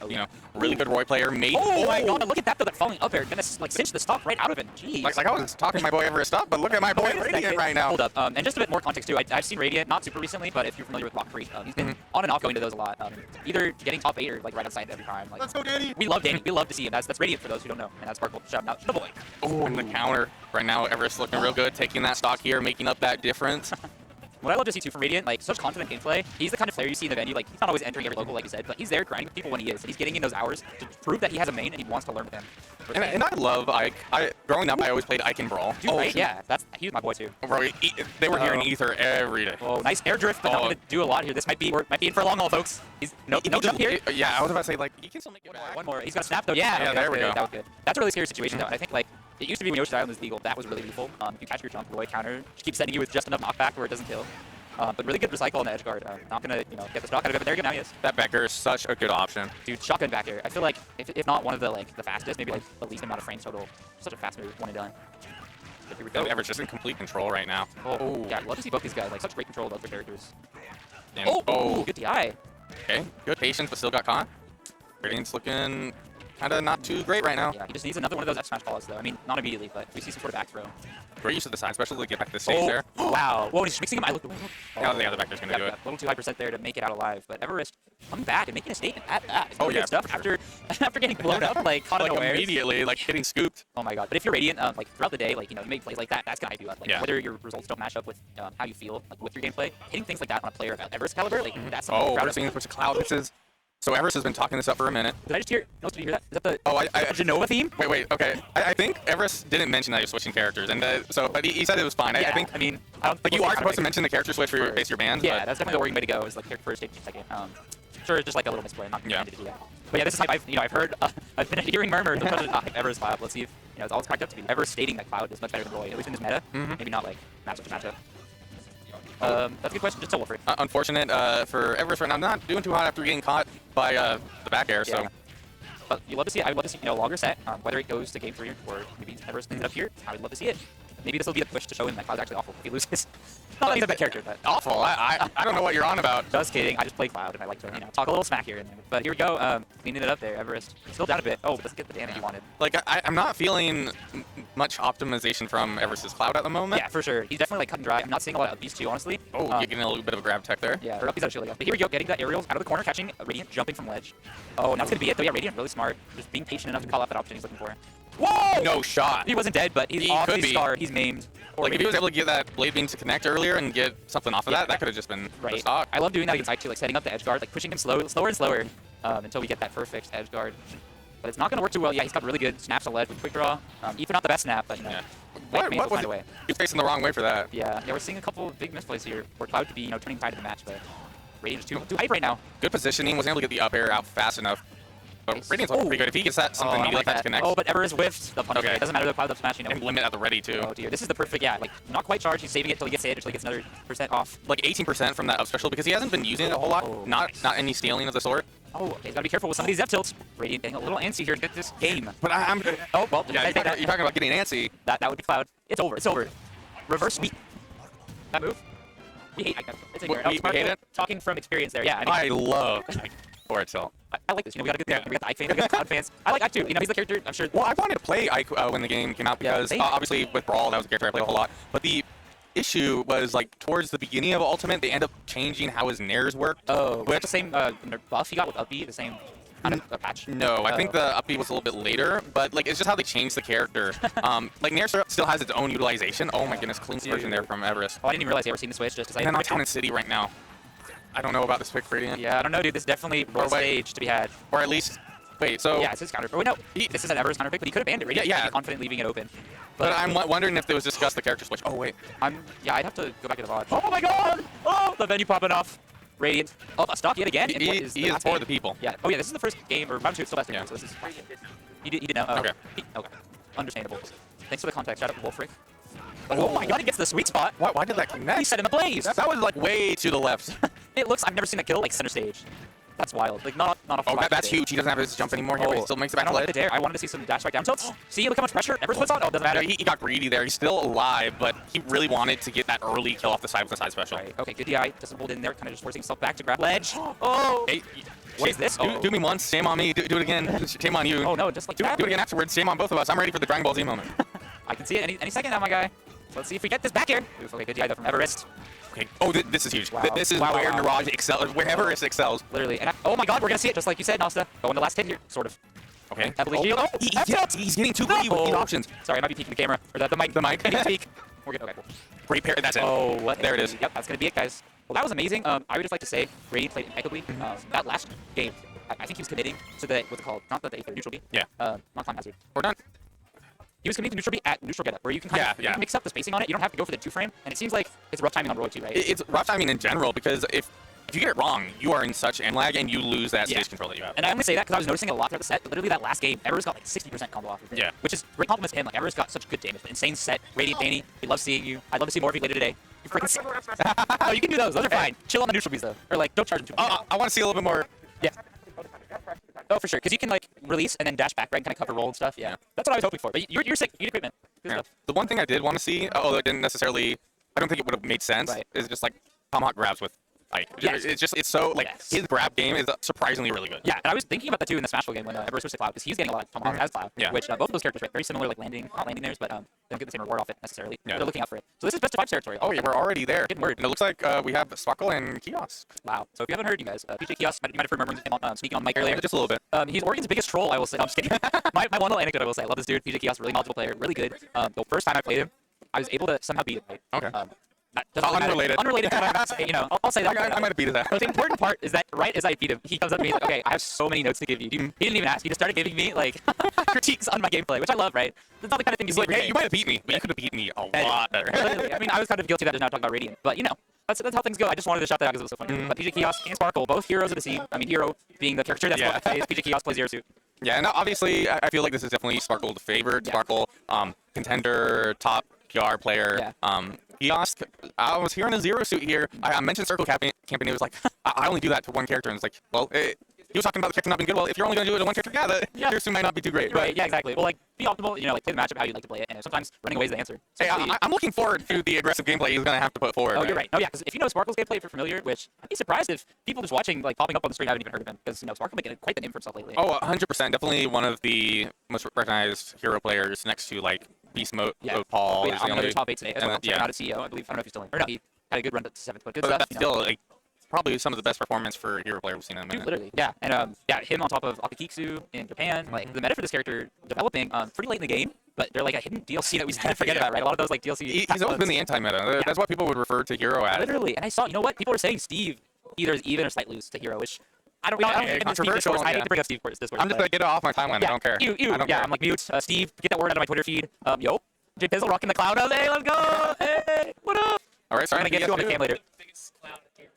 Dude, you're set. We're gonna talk about that later. That was not okay. Off the Down. bat. Oh my god. But here we go. Oh no. An Accelerado 2 here. If Kiosk gets caught, this is potentially lethal. Ooh. Yeah, Sparkle will in all kinds of colors right now.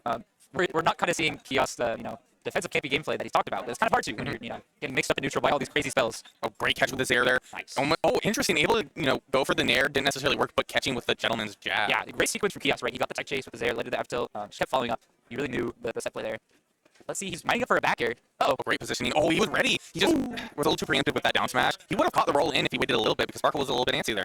Yeah, this is going to be a tight set art style. And it's best of 5, right? So we'll see them hopefully see a longer set. Sparkle definitely putting on a clinic of sorts here on this first stock. Nice parry sometime. And we can see Kiosk definitely taking advantage of that Zaire as something to really poke. Something. Oh my goodness. He had the opportunity, but it got parried. There's just nothing you can do about it. Oh, and throwing out the thwack. Dude. Okay, Sparkle. I'll say it now, like, if you're not a top player, like, looking actively for situations where you can parry, not necessarily just punish, right? But just get reward off of parries, because you notice, you know, people go for the same timing on aerials. It's something I've seen a lot with our players, and it's, you know, it's getting so good. People are getting so good in this meta. Oh, did you see that? Sparkle went from Metal Slash. I feel like he probably saw Slash and got tunnel vision. Oh, no. But Kiosk... Thought he was reading a manga for a second there. Kiosk looking pretty good here. Able to, just a little too preemptive with that down smash. Yeah, for sure. We're seeing a lot of that down smash. He really wants that for a setup. Oh, yeah. But this set finally getting to a closer sort of first set here. Psych up, though. Just as I say that, yoop, Zia, alley-oop. And there goes Zero Suit Samus off the top last zone. Oh, and we're seeing Sparkle really in control here. Able to get the board. Air dodging back in. He Wow. resources and able Are to you catch dead? that. Yes. As a matter of fact, he died at like 70? That sounds about right. That's not bad. Zero Suit being one of the lighter of the characters. Wolfer, can you get a camera switch real quick? I didn't even see him there. Yeah, I didn't notice. That's kind of weird. You guys see anything? Oh, yeah, for sure. I'll go watch this later. No, I'm just kidding. Dude, yeah, I love having it as like a stress ball, too. It's so sad. It might mess with your breathing a little bit, though, to be real. High key. But do that to BM someone, you know, like 2-0. Make a clown, Hong Kong. Don't do that. Oh, you see that? He was able to get down air there on the platform. I would hate to see it. I mean, I would be hyped, but, you know, It would have been crazy if we found like the sweet spot of it. It was so weird, but it worked. Oh my god! That was good. Good stuff from Sparkle. Getting that up smash charge and the crit coming out. Taboo. Oh, and now he has stage control there. Was trying to catch all this coverage here right now. Looking at Mini throwing out Bang. But if he got a different option there, he would have just maintained his momentum. He still maintains his momentum. Has the psych up. That is just a win condition. This stock could be good as gone. He was able to parry. Wow. Okay, interesting. We're seeing Kiosk play with some fervor here. Yes, getting that. Nope, almost. Zero Suit sucks. Yeah, dude. Like, I was thinking, like, he's going to get this down smash, but it's like, what does he get from What it? is he? Yeah, like, you really got to walk all the way there. You go, Oh, he almost had the cover. He was trying to well, get. movement, though. One thing I will commend my good friend Kiosk for is his movement, dude. He really loves dashing in and out of the threat ranges. Well, you have to, right? With this character is all about movement, all about positioning. Yeah, and like you're saying, you really gotta like push it to the limit, right? Because with the tools they have, it's all about like using your movement and using those tools to get those crazy hit confirms. But it's no easy task when it comes to playing good players like Sparkle here. Great option there for that up smash. It's just one of the better smash attacks for Zero Suit, Yeah. but it's looking pretty brutal here, especially. That's like the best time you could have took that stock, especially when Psycho was about to be in play. Yeah, because it could have gotten much worse. Yeah, I was just gonna say like Sparkle just piling on damage. Talk about a lot worse right now. Oh yeah, And there it literally is. Flame slash. No, best of 5. Best of 5. Not so fast. People aren't ready. Down. Sit your clown nose right on the seat. You're not out of this yet. You have to endure at least one more game. Yeah. Fortunately for you, yeah, if your Kiosk, a little bit happier, hopefully using that in your set, using that to propel your gameplay. Yeah, sticking with Zero Suit, not gonna switch. I don't know if they have secondaries necessarily. That are tournament I don't think so. Not at least from what I've heard. right. But either way, yeah, just gonna fight it out. See the same skins, believe in all. Yep, yeah, the same stage. These players keen to just fight it out and learn. Sparkle the type of player too to just like put a beating on people. If you're not gonna Great attack, catch. she's just gonna beat you harder. I do disagree with the PS2 pick here. Yeah, it's awesome for Kiosk. Yeah, just because like how I've been seeing this, Sparkle is very comfortable here, Right. taking advantage of these platforms right now. Yeah, I don't know how much like the Out of Shield, the Woo Stage 1 will kind of set up for platform text there. Because I know it works on like Battlefield, small Battlefield, but definitely, keen stage pick for Sparkle at least. I don't know about PJ. Oh. There we go. Charging. Nice. He really likes that down smash. Yeah, so that's the thing though. You got to retreat if it's a whiff. It's one of those. And you don't get the confirm. I've also seen Sparkle use that down smash as a punish multiple times now. Oh, really? It's just something you have to be afraid of now. Ooh, and I think I learned recently just playing Zero Suit or playing against them. Down smash is a projectile too, so I don't know if it'll work against down. Ooh. Wow. Okay. Good cat, but Oh, Zoom. well, you gotta keep that advantage up there. Okay, Kiosk needs this to come alive in the set. Oh, I was hoping he was going to grab him, but was able to get the out special. Oh, wow. That almost didn't kill. Did you see that? Yeah, I was gonna be sad for him. Like all that work, 140. That's his most consistent kill of the set though. Let's see if he can get some more off of it Okay, here. boom. Like, that's where you need to kind of tone down the jumping a little bit, right? Right. Because I've seen Kaboom connect quite a few times here, and although your character skill kit can be like really good, or specifically only good in the air, Yeah. you need to keep low to the ground. You need to have as much control as possible. And good on Kiosk there, like noticing Sparkle kind of like hand over Kaboom again and kind of avoiding that situation when you're getting into it. You can time it if you react to Kaboom, but you have to wait for the selection first. Oh, he's going to heal. Look at Psycho. It's interesting. Like looking at menu is just like when is he looking at it, or is he just going for a fake out? Right, like a little kind of like Mario Flood Cancel, kind of approach with fair after. Hero utilizing that really well. Sparkle, piling Hero to such great degrees here. Oh, yeah, just like I said, the swoosh out of Yeah, shoot. he had the re-2. Okay. Oh, no, he didn't touch the read. That side, though. We see these, like, Kiosk moments of, like, I'm sitting at my advantage, I'm winning, and Sparkle, not necessarily there playing, but, like, just getting out of the way. Oh no! See? Just like that. Yeah, okay, at least he didn't get punished for it, right? Yeah, we'll take it. I mean, not sitting at too much Oh, damage, but okay. just like say that. Death creeping up slowly here for Kiosk. I mean, he's not a couple percent, but this is Hero we're talking about. I'll try to mix it with the grab. Oh, able to get the second time around. Oh, nice. Okay, catching the jump, potentially. Nice. Okay. Really good retreating bear there from Sparkle. Oh no, a little too afraid here right now. Ooh. Understandably. There we go. There it is. Catching it. Good stuff, Kiosk. He's setting something up here. Okay, but at 104%, and he's caught by Kaboom. He needs to be careful with going for these hops right now. Psych up is now in play too. Oh. That is huge. That is gigantic. Oh, no jab block. A little too low on the bounce. That's unfortunate. Zero Suit having such a small jab. So beauty. Okay, he also notices that like when he's getting too close, he might be able to get a grab mixed in here. No! Scary position. Oh, Oh, board it. Yeah, that's going to do it with a psych up. that was pretty good, man. Not bad. I mean, there we are. Oh, I just realized. So might be a DQ from Pete. Oh, shoot. Might go check that out. Yeah, but go good do stuff. that. Good stuff. Good luck.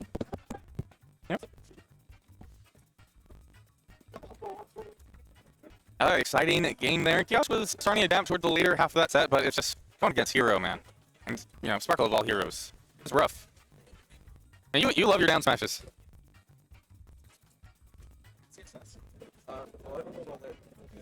That's true. Yeah. So therefore, I need to cover 17. Do you have like any punishes other than up special in mind when you get out of connect though? Like after you get down smash to connect, like what other options do you think of other than up special? I mean, I would have a better reason, another reason to do anything else, but it would be I could up air into up B. Okay, just for like the extra damage. But also depends if it goes very hit for box to Okay. space. I'm gonna sports match someone like I can Mhm. Up B usually kills the best. So. Yeah. Technically, up air and up B will kill slightly sooner, but it's also tight if I miss it. Then Yeah, I feel that. That's an option, but definitely it is so painful to see up special just not kill. It doesn't make sense. Yeah. I feel like I kind of like wasn't in the mindset. Okay. That's not like the kind of. And have you played against Sparkle before? Okay. And like I know I knew what I was gonna do, and then I just didn't execute. Like my hand, I was like, he's gonna probably call the cover there, so I like tried to the Yeah. Yeah, and then I also got hit my face many. Did you consider any other stages other than PS2? Because I did see that.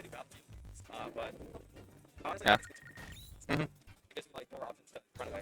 And also being able to react to it a little bit. Yeah, Instead of like having to descend all the way off stage, it's a that makes sense. All right, well, it looks like we're going to see our next game here, which is Lightning Quiz and Adam. And I believe this is to make top 16. Getting the confirmation there from production. It's been a relatively quick bracket.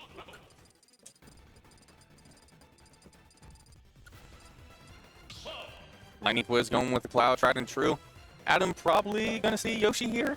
Seen a little bit of Samus at one point, not sure about that anymore.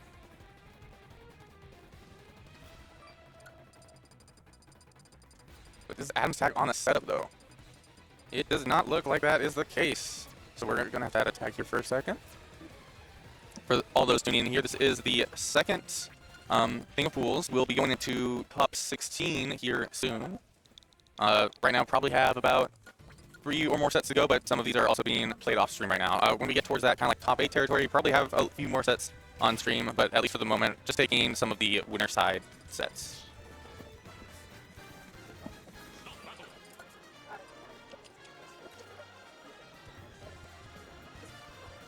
Oh, maybe controller issue by Jansen? No?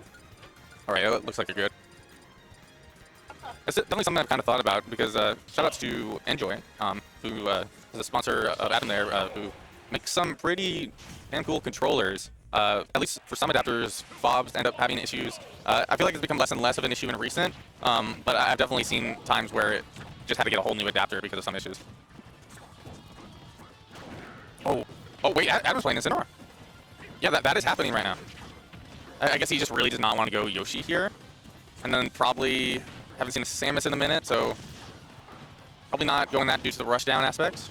But off to a relatively good start here is a good back and forth here in terms of percent. LQ did get a lot of value there from the up special, able to catch with the grab here. There's definitely a significant difference in terms of movement speed between these two characters. In terms of just like the punish options though. And it's interesting because LPO, take that for stock.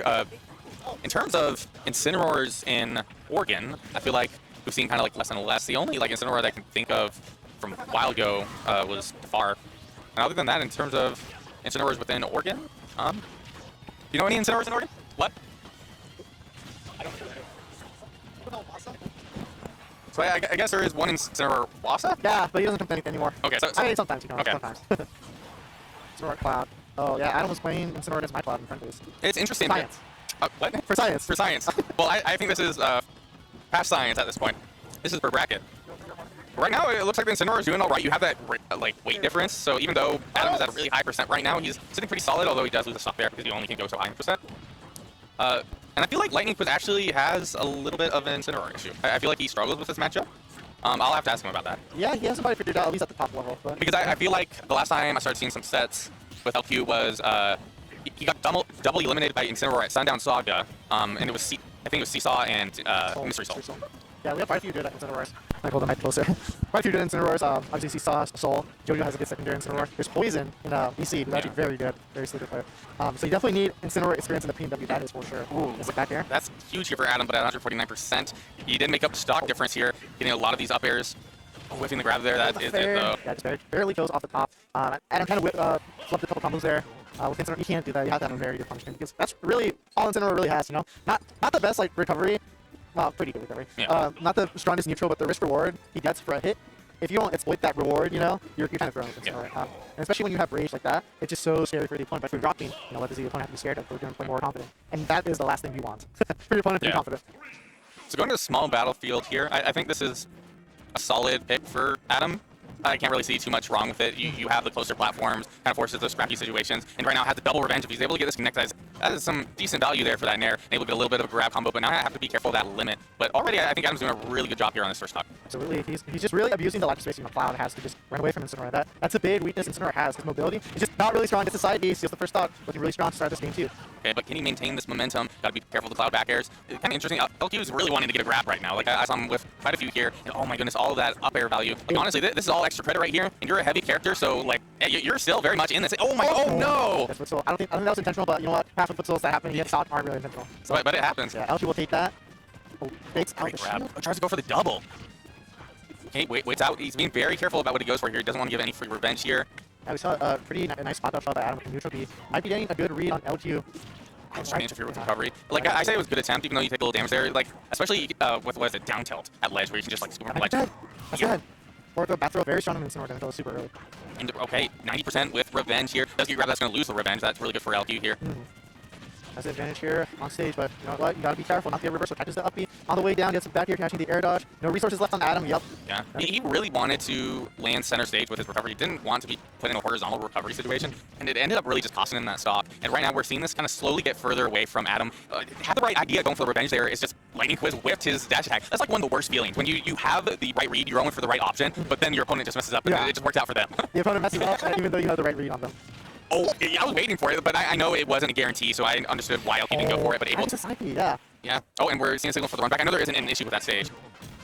Yeah, that I don't think Adam probably underestimated how big that side B hitbox is. It's pretty huge. You have a good chance of falling out at the edges. Like people are falling all the time because I just stay still a little too far. Going to Yoshi here said like, okay, Incineroar's not working. I think the Incineroar was doing fine. If anything, I feel like he's probably gotten a little rusty here from playing Incineroar for a second. Yeah, for sure.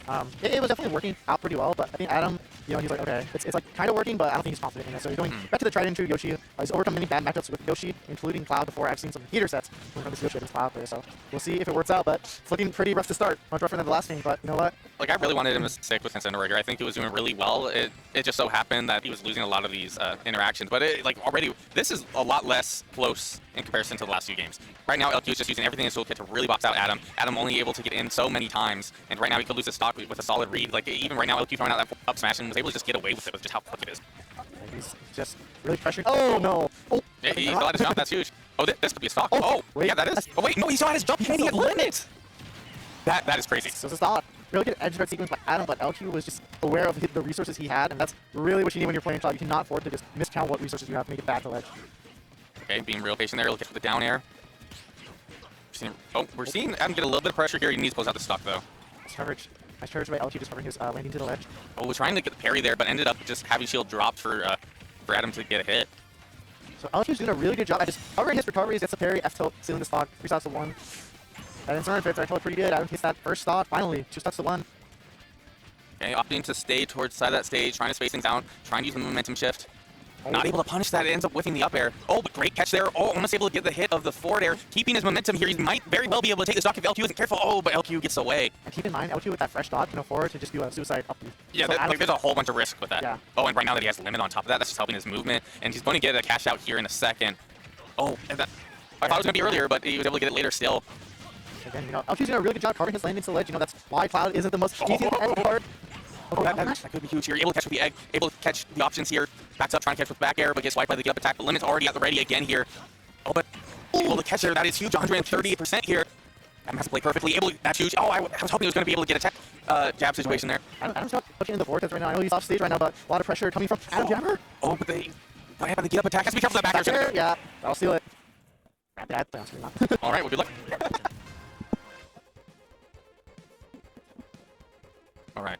Well, that was an exciting game there. Part of me still wishes saw the Incineroar in Game 3, but, you know, Adam showing why he's a Yoshi man. Very good with this Yoshi. Was doing really well, all things considered. It looks like we're going to be seeing Everest and Psionic here next on stream. I do believe this is to make it top 16 winner side, and I'm guessing this is probably our last set until moving to top 16. Yeah, so next set will just be top 16 from here. So this will be interesting, because I'm guessing we'll probably see... It's been a minute. So Sonic has both a Sheik and a Lucian. Specifically in this matchup, I'm not sure which way he would go. I don't think we're going to see Cloud from Everest at all, unless it really ends up being one-sided. Because I feel like the Roy is just the best option for both of Psionic's characters. And I'm guessing he's probably going Sheik. I feel like that's the last character I saw him play, and he usually kind of has sticked with one. He tends to go for these characters that are like fast, good control, and Sheik definitely offers, you know, the ability to keep your opponent in disadvantage a lot more than Lucina, which tends to be kind of like 1-2 juggle type character. But getting the hard reads and, you know, great positioning is what can make or break a character. All right, and it looks like hovering over PS2, so just starting PS2.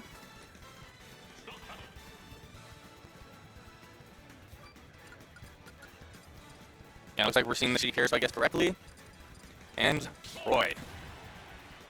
So this is to make it top 16 here at Carnival Clash. Immediately, we're seeing pretty aggressive options here from Everest. Able to mix up the grab there, going for the preemptive force smash, giving Psionic the opening to get a long, full Sheik combo, doing about the exact same amount of damage that Everest was able to get in the initial few seconds. Oh, and once again, we're seeing Psionic get in here, trying to get the jumping fish to connect after the combo.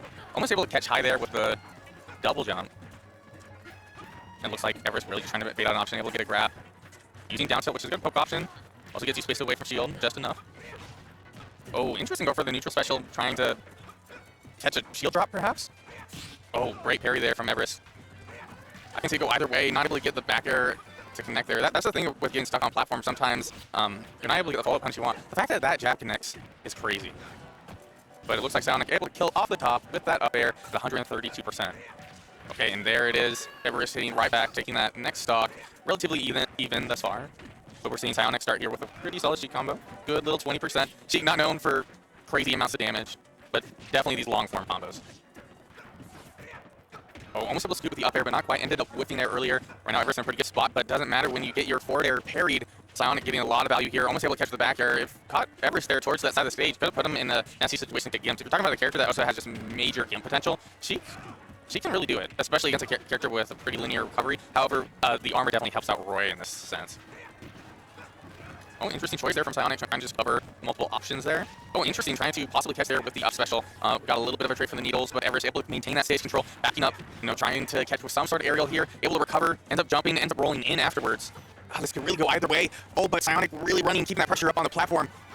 Everest going for the nair. So catch with the back air, look at the back air, hit 176%. Can Everest maintain this momentum? When you're at that high percent, you tend to shield a little bit more than you do before, and Psionic able to close out the stock because of it. And Psionic getting that grab is really huge here for Psionic. Able to get a good 49%, that's pretty significant for Sheik, but if Everest wants to be anywhere, his ledge combos are on point. That's where he gets a lot of percent, and sometimes it can just lead to an entire stock if the cards are right. Okay, Psionic having the stage advantage, goes for the forward smash, surprisingly, I guess. Thinking Everest was going fast fall towards the stage, great catch with the needles, but Everest still having his jump. Trying to possibly get grabbed there. Oh, stuck there in the corner, goes for the up special. That's good damage. Right now, it is so close between these two players. We're seeing a little bit of rolling here. They're both afraid of possibly losing the stock here. Oh no, and Psionic able to get a practically almost below the stage Gimp onto Everest. Everest losing that stock and losing game one. So one of the big reasons a lot of people aren't a fan of PS2, a big reason I'm not a fan of PS2 is just situations like that where you just lose a stock but you couldn't even see your opponent. It really just becomes like an option select situation, which I'm not the biggest fan of, and I don't think other people are, but yet, hey, they stick with PS2. We're seeing the switch to Lucina here from Everest. I don't know about this pick. I felt like Roy was doing really solid, but it seems that Everest just feels like Lucina might be the better pick here, believes in a little bit more in his kind of like 1-2s, but I don't think he maintains his advantage in the same way. You also have a floatiness with Lucina over Roy, who is much more like the fast faller type of character. And already we're seeing Psionic get a bit of damage. Everest trying to apply pressure, but you can't apply pressure in the same way. You see the needle charge here from Psionic. Psionic trying to get an extension off of that up air. Solid grab. And then the forward air, typical easy combo, and the bouncing fish will take that first stock. And Everest not really able to get much percent here on to Psionic. Not having the same pressure Roy does, I feel like is really biting him right now. I'm not happy with his character switch personally. Psionic is just, staying streamlined, doing what he's been doing. And it's been working out perfectly. Just look at these conversions from Psionic. Backing up, knowing not necessarily going to be able to get the Gimp here. But good read there from Everest. Everest does need to take the stock ASAP. Able to get the forward tilt, but, it being Lucina, it's not necessarily going to kill, but good weight out into the back air. But Everest has that percent to make up here, trying to get the down air, but ends up getting parried and punished for it. Has to be careful about how he goes about recovering here. Able to get the down tilt, trying to mix up with the down air, which is good in a lot of situations, but against a character with such great speed, it's just, you have to be so careful in order not to get punished. Oh, good catch there with the down air, trying to do the falling up air, possibly get an extension. Okay, Everest able to recover, but got caught on the high recovery. Going really low there, just a little bit too low right now. Psionic sitting comfortable at 50%, stock up, where Everest right now needs to get a solid read here to take the stock in a timely fashion. Ends up within the grab, try to catch with the falling up air, doesn't work in the same way that it does with Roy. Great catch there with the up special, but still not going to be enough to take the stock.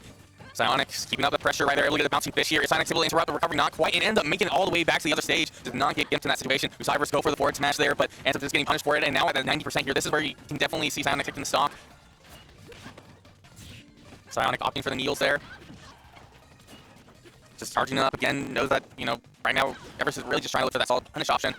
He's able to get the back air to connect, it would be enough to take the stock, but being down the stock at the moment, able to get the forward air, trying to keep up the pressure, but gets caught by the up special.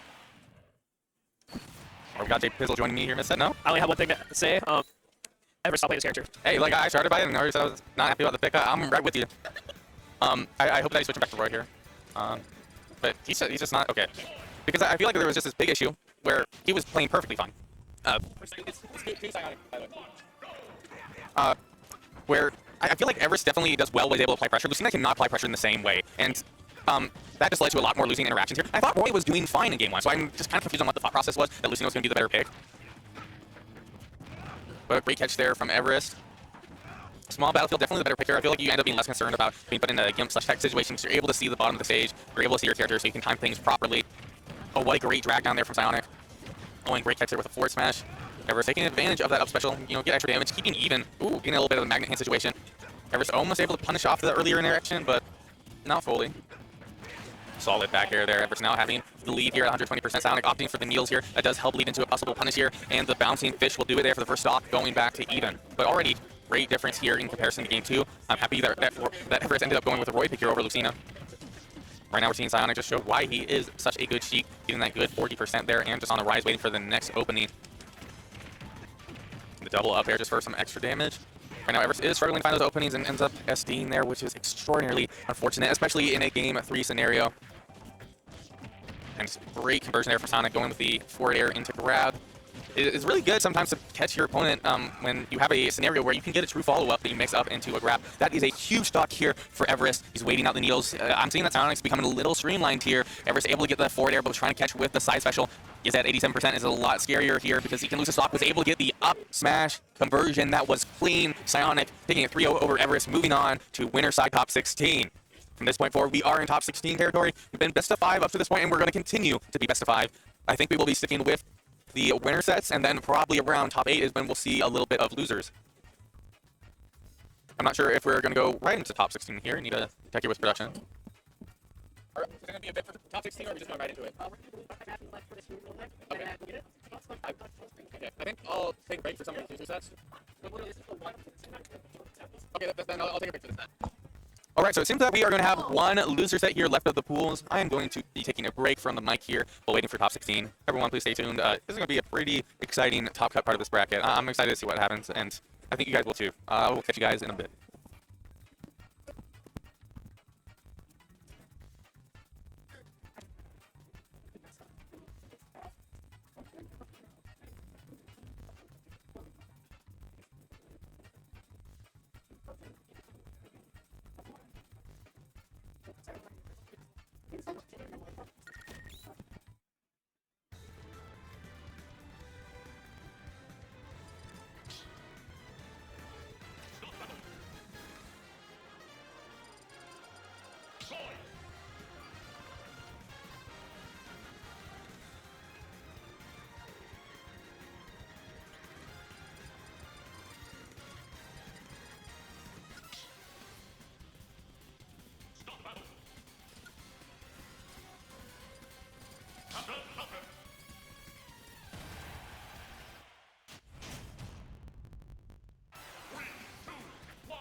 Love you, Pizzle. I'm sick.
Go, Pizzle.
Ditto. I want to see a ditto. Ditto again.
Who wins? Yeah, either way, one player's going to make it.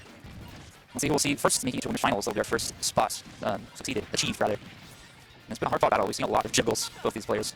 Oh, and he goes for the fair. Not always the best when you're like in there like that, I feel like. Maybe he knows something I don't know. Maybe you want to extend the hitbox. Okay, careful, can't jump without air dodging. Alright, nice. Whoa, that was a good delay on the landing there. Bombastic almost dying to that smash up air. Let's see though, keeping the air filled with little puffs of exterminator dust. Is that what the upper is? That's what jab is. I do not know any of the names. I couldn't even guess. For sure. They're definitely like references to like Game Lock games. Oof. Or for Game Oh yeah. Well, both yeah. characters, I should say. Yeah, both. I can tell you. Yeah. Oh man, nice dash attack. Send Jared off. See if he gets the punish on the jump. Yeah, nice. That was really good. Is it the move to crash up Meta Arena? Yo, That'd be so fun. just show up. I feel like who's there. Yeah, I know these sleeper cities open out. Probably commentating. Maybe holding the racket out. I'd be Oh, happy yeah, to win. do they finally have commentary up for there? Have you been in the new setup? Yeah, I have. Yeah, I feel like they have by now. It's been a few weeks I haven't been. I know they were trying to talk about like dedicating the room just for commentators. That's gonna be high. Definitely big ups to Sean and Dennis, Meta Arena TOs. Support your TOs, y'all. Especially on the weekend. You know, a lot of people can't make it during the week. Cryptic will be there, Proto, the Sleeper, Cake Betty, Mist Bro. Lyric will be there. I haven't seen him in a fat minute. Yeah, he's been like on and off on stuff. I played with him the other day. Went to his house. Very Oh, nice. there you Proto should be here though. How is he? That man had both brackets at once. Yeah, he went to both. Are you serious? Yeah. I guess like yeah, your time you should leave after. That man's a grinder. And he made top 62, pretty sure. I wonder how long he was a bracket for before he leave. Yeah, I think he got into top 16 from playing Sly. Oh yeah, Sly also wanted to hit the rise Yeah. out of range. But you know, they keep it random. Oh, just really, yeah. I was gonna say, Sly random like his name, honestly. Like, yeah, dude, he has actual disgusting random. Yeah. Considered. You never know. That's why I wait. I know he told me, he's like, dude, I want to go 0-2 today. He's like, why am I still a bracket? Dude, same. I honestly, it would have been a better day. Because I'm still proud of bracket. I went pretty well. It would have been nice to be on rise. I got the pass. Like, I wasted money. Yeah, I know. I need to hit rides too. Yeah, maybe after the set, honestly. I do want to see some Silent though. I already want Silent. For I'm not the most. Yeah. We'll see my interest. I want to hit them right. Yeah, definitely. Yeah, that's what this tournament's all about. I love that we're having all these cool like regionals in summer now. Like not just Smash, not just brackets, but other things that you could be interested. But that's gonna seal it. There's Jared's fair to seal game 5. And against my prediction. Let's hit the roller coaster. Let's hit it right here. Winners finals. Yeehaw. All right, thanks. Peace. And I believe that'll be first set, winner's side. Other side of the bracket we have Sonic. Who else? Sonic, and we saw someone else. Oh, Life is right. Interesting. Other side. One side of bracket winner's semis was the grand finals. We see a game all the time. The other side, 2 hidden bosses, quote unquote, of the Oregon scene. Sonic and Lightning Quiz. And we could be seeing a Sheik, Cloud, Sheik having a quote unquote winning matchup over Cloud. Maybe Cloud just creates a lot of discourse with his matchup chart because he's a polarizing character. If you're not playing him excellently off stage, you can get gamed really easily. We all know. But it's not the fact of like Crom's recovery. It's not to the same extent, I should say. Cloud's still just a solid character, and you can mix up his recovery a lot. But you gotta watch out jumping. But let's see the updates here. We got Xavier in loser side top 8. Just beat Everest game 5. So that was pretty nice. Wish I could tune in there. I'll have to check the VODs if there's any. Oh, Everest 3 up major before that. Wow, impressive stuff. I don't know if he's got major double in a minute, but good stuff to him. Mickey Mouse getting 3 over Sweepy the Rock Ditto. Nice. And then leading to Sparkle playing in losers next. So it'll be another classic. Sparkle, I think they've had like a back and forth record recently. I don't know what it's been like. But we'll see. Hopefully some of them more on the later side. Xavier going to be playing the loser of this match next. And we see Bombastic against play the winner Sparkle Lady. So pretty stacked today, guys. Pretty stacked. Should be a hype. Just like games.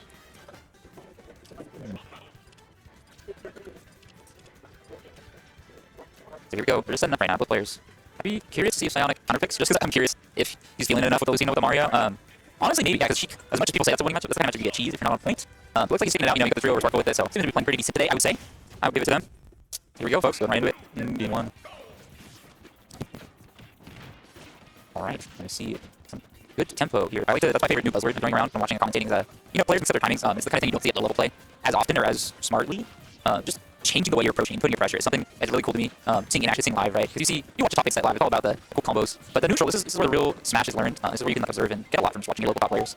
Just like right there, like side rolling around a lot, kind of repositioning, poking around with needles. But it looks like he's winning, slowly gaining neutral pack from Lightning Quiz, and they're both playing so safe too. Really good dive grab, very nice. Oh wow! I didn't think that would connect, but yeah, that's gonna get an extension off the blade beam. Wow, catching the DI in again, and he wanted it. Oh, nice. Okay. Oh, a really good mix of Lightning Quiz, grabbing ledge and endearing just in time, mixing up his grip just in time, and knocks it back here. Okay, but now he's got limit, getting a little rain drop on. Rising rain drop rather. Ours, excuse me. Okay, well, that would be, I was gonna say. Eventually. Let's see here. Silent playing this with the lead now, but as I said before, the tides could turn this matchup. Cloud definitely wanted to make a comeback, one of the best characters. If that's on your wish list. There we go, though. Yeah, Silent sniping out those jumps and that DI. Please. Gotta make up that recovery, be a little more careful. One side's position for the bouncing fish. But oh yeah, right there we see Thunder Exam doing the up air.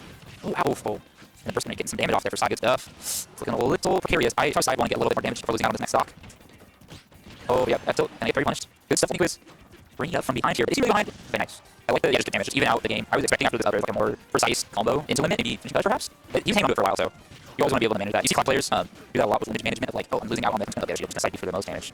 And then late being limited being the best rough range, or actually like in a situation where they're trying to run away, usually get caught. But here we go, as I say that, side sniping him out. Oh, okay, good set play there for the ledge guard. No. Cloud. Okay, nice pivot grab from Psionic. It's looking awfully last hit for both characters. Oh man, well not last hit, but he did die. Psionic did die. Oh, I was expecting that smash, but I don't even know if it worked. Nice watch out for the back here, my guy. Yeah, he's rolling into the center stage, really smart, but risky. You know, landing quiz, hanging on at 150. Oh, he went for that still. Maybe trying to catch that roll, but really good stuff. Really tricky, precarious, honestly terrifying last hit situation. But this is what makes this matchup so interesting, right? Is that she puts on the clinic, she gets those really good up air drag downs, platform extensions, and then once we get to that lead percent, you never know how it's gonna turn out.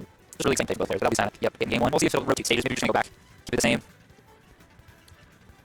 Yeah, Cloud, Sheik, I like consider not the exact same archetype of characters. You see people kind of reference them the same way, like maybe it's fun to watch characters. Yeah, maybe it's more like a viewer perspective, not a player perspective thing.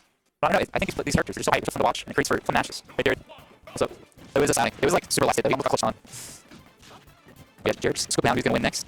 Potentially, oh, it's like the jump. Wow, okay, no, that should be it. Yeah, that was a really good little clinic he threw on the lightning quiz. He got fair and there, expecting that would catch the jump, then recognizing in that moment too. Oh, just back air, free.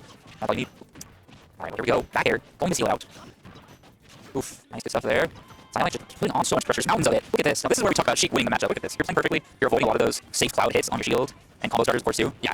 Silent just like forcing this gameplay out. It's such elegant. Look at that round. He puts the landing there. Poof. We see a drag down for the fans. He's gonna make it back, bro. Yeah, you're not gonna. I respect that. I respect that. I would have done the same. Who wouldn't? Oh, he misses raw there. Or like, maybe fast fall. I wouldn't really get back. I think maybe backer bouncing fish is worth going for. Maybe it might not be true. That's the other arrows. Oh, that might not kill, but it's getting there. Silent slowly. I think percent on. I think he was fighting this pretty well though, despite how monumental the lead he had to make up for her. Nice. Okay, really good nairs. Yeah, if anything, we see from side some really good nairs. There's really good timings on that hitbox. Getting what seems to be the early air to send you right horizontally away. Nice cross slash. Makes up you gotta be ready for that with either a parry or some prayers. Something between. Oh, yeah, just like that. So you see the nair. There's no hope for you. You're dead.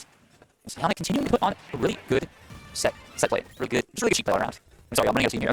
trying to hype it up. You know how it is. You know how it be. What up? Just commentating. You know, holding down.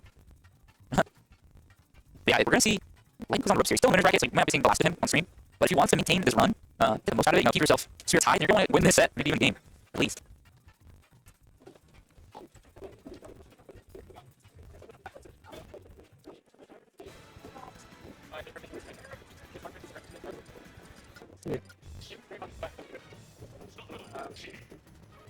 Alright, so it's 2-0 Psy, and Lanquiz will not going to see a switch, I hope. Maybe this could be a repeat of the Void Spargo set from Missions of the Final Summit, where the lead was the same set that kind of played out the same for Spargo almost first Rio, then he lost to Void last game. We'll see though. I'm excited to see whatever happens. I hope it's a hype set. Love watching both these players. Oh, okay, there we go, yeah. I like this from Lightning Quiz, mixing up where he's going to attack. Using that back hit in there too, sending him off stage, just recycling that left trap. Yeah. You see this too, I talked about them both. He's adding on more layers as Psy gets not frustrated necessarily, not able to, it's just overwhelmed. And here, look how he needs the net bouncing fish. Might be enough. Okay, cool, good, yeah. I think he's able to make it back. The skin of his teeth though. That was kinda cute, but not enough. I like what he was thinking of, but I really don't think that was the play if you wanted to make it back also. I don't know. I don't think that's a fun experiment, right? Maybe we could have seen like single cross slash or something. Maybe that's too much Lucina. Similar. But that worked too. Smash out of shield. Good stuff. Oh, see, wow, look at that. The way he landed looked like he was going to go for the key, little falling up there, but Lightning was going for a really good nair. I love that. It didn't even need the extra combo, but it added some good pressure. Oh, yeah, he's really on the road here, though. This could be the second time he's not soon. And still Sheik we're doing it. Oh, yeah, it's on all the stress, eh? There. Oh, nice little first eye. We shot the limit. Hit the limit. Oh, nice. We fall out of that danger. Nice. Yeah, this is really good stuff. I feel like when he's not amazing, it's safe for yeah, here we go. The weasel that turns into a bit of a different game, I like. Sonic is really good at pressures. There's a lot of podcast and like LB. But you can promote pressures quite close. Just as I say that, no award to Lightning Quiz, Sonic. And that's it's looking up here. Lightning Quiz sitting not so ready. Oh, there we go. Mind. Those guys who are hit by shields, I left. I dare put it for if anyone knows before one wonder if they'll anything. Not really, perhaps a little real nonsense. Oh, stuff. Oh, shut up. Whoa, get scared, folks. Getting off this area. Nice. Right, it's a very tough sound though. He's pretty much dead. That's not attack or accurate. But we here oh, wow, he stalled and it perfectly went down to the neck. That was really good. That was really not seeing good, but what was about to be about to fit on his zoom. Air will not gonna do it. Oh, alright. Slowly hang on. Good shield time. Yeah, patient does hit by a little cloud.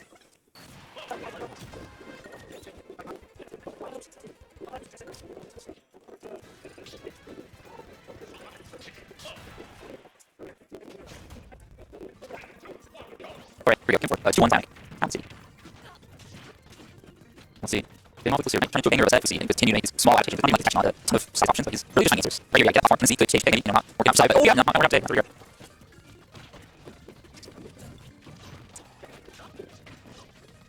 Alright, we got my favorite bastard. He's here. He's Raj. Oh, that's really not still my good. My OG. That's not really nice. Okay, no. Pretty good guy. Yeah, he's doing everything, on stage. I'll smash. Oh, wait, no, he's okay, I'll keep it. It's 2-1 side. Lightning Quiz matching on the ground. I feel like we're in for this game 5. Maybe reverse sweep. I thought we were talking about but I know this is first matchup. I was first matchup. Yeah, that's what I was like, moaning about myself. I was talking about how I was agreeing with Jake talking about Cloud. You earlier. The video let's get. Well, I think that's already good. And then he like choose off so fast. But here, Sheik does really well neutral. Edge towards Cloud. But situations really versus one of two. She gets cheats really easily. She does get cheats, but she earns really, you know, just not getting. I say it's like Sinnoh, oh, like yeah, you know, background. Stuff. Getting sort of jobs. She's so hard to hit, man. Yeah, she's so squirty. He's a little there. Wasn't for the guy. Turning back. He's a little for it. That's not real. It's more deadly. She has like combos and bounce, which is terrifying. Lightning Quiz, like, so the dash at the side right back. Little back here, honestly, you know. I love those type of things. I'm just like, I see all day. Apparently, as you were saying. Oh yeah, you need Sparkle. This Sheik's a good word. Oh, there's a good turn on there too. He's been landing every like fish turn, like 30 turns on it. I just every character in this bracket does not do doesn't do well in Sheik. Yeah, I don't know if yeah, honestly, I don't think you're the best. Yeah, God, Overlord, finally. There's ultimate. can play. Alright, let's try to see how this dog over cross. Probably still deal. The forward air, not good. He does it dog cancel? No. Oh, Yeah, he's on 3. Yeah, for sure. I like that. Yeah. It's just like, you roll, you just sit there, you frame cross line. If you jump, cross line. Yeah, right. It's just like, the roll's probably the most grapple there, but it's like, you gotta mix it up. And when you go cross line, you just want to get punch. Right. I was bringing that up earlier in my solo comms, thinking how good COD players are at using the option rate. Because I compare kind of the Snake 34, right? Because there's no timer, time, like 12, 34, like 6. Yeah. Anyways, COD players are always ready. If they go to take 10 minutes in a round, they'll shoot a clip team. If they get down, shield, you have a roll with it. Just smart, like, options all. And it's cool, it's what you need to smash. There's a big difference in like, it's a good players like me. You're not one player, right? You're running your sword and you're slowly getting there. Honestly, the limit is like, we're much more reliable, to see outside. It's just an actual option. Even days of pressure, so there's that. Oh my god. I didn't know, yeah, I mean, it's downside. That sells it. Yeah, the limit was, you're saying it's crazy. That each of them has such a great purpose, like the range with looking, the damage with cross slash. And just fast like it's awesome. I feel like people forget about the other ones that don't work. Like, I think like, if you're good enough, those get like combos into those, like, you're rolling. I'm not gonna lie, I think Fishing Touch is like a bad move. Oh, yeah, I mean, yeah, if you're not feeling it, that's awful. If you do, like, you're playing a flow, you're Yeah, really that's it just makes those, like, even matches like roll out if you're using it. Oh, but you hit those side, those first I think he was dash before. The nerve, we practice options to see a lot. Yeah. Oh, that shoot. perfect lab. Slow back change, like, this. Oh, you also just say that. These players do back forward. That first is serious. Yeah, it's only like super combo. Oh, dude, that needs in there. I saw that. I'm like, it's not gonna happen. It's crazy too. That's a great adaptation from like what Jackie saying. He was jump snipe out on those earlier. Then you might as well get down. Let's go for it. He needs to build perhaps. I think that's suicide count. Yeah. It's side like that. He's not combo. Yep. Slice him fix. He's not gonna like he's instant so he can't win. He's gonna force a shot corner. Oh, that's great. I'll start it. Yeah, get down there. Oh, off. Let's go. That was it. That was a good call. I was amazing. Oh, shit. I thought that was amazing. Like this reverse real. Yeah, you should see just watch that set. I was trying to ask like that happening. First couple games with this place been on his like that's he took JD3. He got stuff everything was like we saw last song where he did it there. I think we just placed it there. Adapting. Yeah. That's what I said. Yeah, like I said, yeah, great. That was into yes, yeah. Or just I think it was super intentional. First they just go for like drawing. You think? Yeah, it was a little. The honors felt a little bit too, but like those spots, I think just like that like first time yeah, that's what should be the same. Which like he was under really long waiting there. And it's depends on if you're noticing or not. Instant rolling all the time. If you're smart, you'll be out of the options. Just like those are 10 to 8 out of anything but on like 30 but most of them I say back to finish. You pass that and everything works out. Beautiful. You find stock in your finals, dude. I want this. Like I need food. Never mind. No, gives it like no, but you don't get food. I'll give you that by the way. Okay, so good. I don't know what okay. All right. So we'll go through your turn. Yeah, sure there. Yeah. Oh, JK. What all that? Nice. All right, everyone. Finals here at Marble Clash for Super Smash Bros. Ultimate. I've read about 50 people, not super big, but every other time we've got solo players. And also some players from Eugene. Obviously, the one coming in, really never really top actually. And really some super good competition over here. Some solid sets, go around town, Snatch Up, Sparkle. I don't sound that bad. But you beat me. Major Jerry Team Files. I was fun set to watch. Shield, they have a screen right now. Team Adam, Big Enough, and Silent now. So really exciting tournament. Next for both players. Right at it. Top versus Short. Big Sword versus Big Sword. Vanilla versus Limit. What's the on top? I got Big Enough right next to me. The Big Enough. Any words for your fans? Any words for your fans? Cloud is not top 10. Big Enough said Cloud is not top 10. What a controversial statement. Because it's so wrong. Alright, sorry, I don't know what happened. I was on Big Enough right here. It looks like Garrett just hit the lead. That's right. A little bit less mobility, some speed. Yeah, it's right there. That's yeah, that's fine. Oh, you're good. Alright, catches. Oh, of course, very good. She's got to stand. I love Garrett. Feel better. Just see how Link was gonna, or what his game is for each right, and how he's going to change it. Here's that. Right now, Garrett's just abusing each time movement buffs. Then he has a short bounce. Obviously, he's super fast on the down. Running a lot of hit real circles around that top. That's cute. Hit him with the cross not cross. I believe. There's a stage spike. Goes to that first shot. Run back. Has just a bit of stage. I like that, but falls in behind. LQ now has the advantage state. Oh, I don't think you watch out with Garrett. He's very happy with the FP. So if you get down, you have Garrett that can push him. Yeah, you might want to push shots. But it's just how you gotta watch for Garrett. Something they can take out. Oh! Wow. It's kind of levels up the game 5 there. It was not actually caught the rubber with down here. Oh, she's taking a deep grip. Still theatrical. But you know what? Natural. Weird. What do you want to call it? It helps him now. It helps. And we're here in competition. Win. We want to win. Rush. Jared is just low back airs. Here's some help. Yes, air battle right now. But I said the battle source. Do a little messy stand out there. Wait for one of the other people right. Up, as control, he doesn't have to do anything. And he has a lead actually. She mark. Oh, contact. Yeah, she saw that. Wow, sneaky. Up off stage. And he has to stand for immediate run off there. See, LQ, you don't have to be ready for those just run off aerials. It's not a condition. Just like for them to just wait and then just kind of straight through. Here's one straightforward. And LQ wasn't ready for it. And you're on Jared's right too. You don't have to know when you start alert. Really close to it up there. Alright, I'm gonna do a little bracket here. Pretty proud of myself in top 8. Pretty close to being Xavier, but couldn't quite close it up there. And sound Xavier playing for 5th right now. Probably not set. Xavier, when I see it, also about basketball sports. On Magic, being off the same seed. Probably not. Should be noted that that's a pretty good bad player and third matchup. Alright, the game running back to PS2. Up to okay with this. Mostly for stage. Some characters. PK. You want here. Smash. Aerials. There we go. We're abilities. Not very good. So no smash arch. Smash is almost no shooting. So you kind of can't. Actually, not ever. The kill throw is going to kill you. The risk of LG is going to camp out. And right now has a bit of a advantage here. Potentially at very least. Got some high dual speed, man. Honestly, with dual speed, sometimes it's not healing. Wow. Scooter like the whole short bottle away. I'll smash the first stop of this game. So we're not right now what we have here. Oh, that. I'm assuming up smash, but I'm not sure. Ian's right back up. It's a limited blading. Careful about the CRLQ. Carrying all the way across the stage. I start reserving. He's not lost LQ. Just throwing out special or hitbox. Resulting to target his force life. Can't have to off guard, but really good stuff LQ how to recover. Smash from Jared. What's your art? All over the place. Stage. CLP. Jared's not really much from ledge. I'll be staying off pretty softly, but at the same time, I'll be getting most of it. I'd rather the kind of occasional wild stuff. But let's try to scrappy looking cover. This better. Oh man. Oh, shield art, smash. I'll be across stage. I don't know that thing like, is he away? Nice. Wow, good down right there. Stop up. He might stay set. Might stay set past the ledge. I'm down here, but the dash attach. Instead of stop, you can stop. He's 1-1. Let's go for a bit of a fake top over there. It's like, that's not over. Oh, yeah, good. Smash her now. But be careful, yep. That upper lead, it's smash her. such a hard character to land on the upper ability, especially with the card. And that's how, you know. I was good on 2 set. Your leans, the set 2, oh. Do 0 for Jared. People are slapping your knees all over the place, man. Hey, here it is. It's failed something, didn't you? Wait, man. You want help in? Well, I don't know about that. Well, too bad, sucker. I don't even know if I can it. Which one? This one? It is. Okay, good. Right, right now. Yeah, I did not want to large dark cover. That's better than. Or actually, no, there is next to one right. There's a machine with like monster energy games.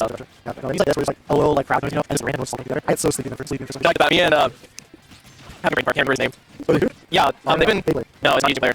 He plays Mario. Oh, come over? Yeah, come over, yeah. Why don't you just commentate with them? Yeah, that's what I'm saying. I'm just commentating with them. I don't see people in the background noise. Yeah, he's a game on the thing. No, no. That's what I'm saying. We're good. Yeah, it's a long day. We're good, we can both be fine. Yeah, no, it's like great content. There's no impact to the move, I just see like three people on stage. Alright, speed art, Sad art. Get back here now. I know. I don't know that. I can do that, we're just sure how to play the cloud. Alright, it's Nike. Oh, okay, we didn't have the we didn't have the full energy blocker combo. Yeah. But that's the thing, for some reason, not sure. Yeah, we don't know. It's really, it's like Mario out there. Like, actually builds. It's one of the fast ways to maybe no energy opportunity. Yeah, with John, you think you go super high up, you just, I'm in the last one now with you. Goodbye. Oh, that fair for behind him. What's happening on there? Like, fighting that, but put that on top. We barely did kill. I think the master back for that was really good. Yeah, he went a little too high, I think it was really good. I'm just happy to get I think you need to sleep. I know. It's not even said that you go sleep. you. I just cloud. Maybe we can sleep a little bit. It's not the Alright, speed art. I think speed art's probably the best art, just making sure. Yeah. Just go all over the place. Yeah, you right across. Oh la la. Oh, I'm over. Oh, I'll take this. What was this? I'll time see. Wait. Alright, Okay.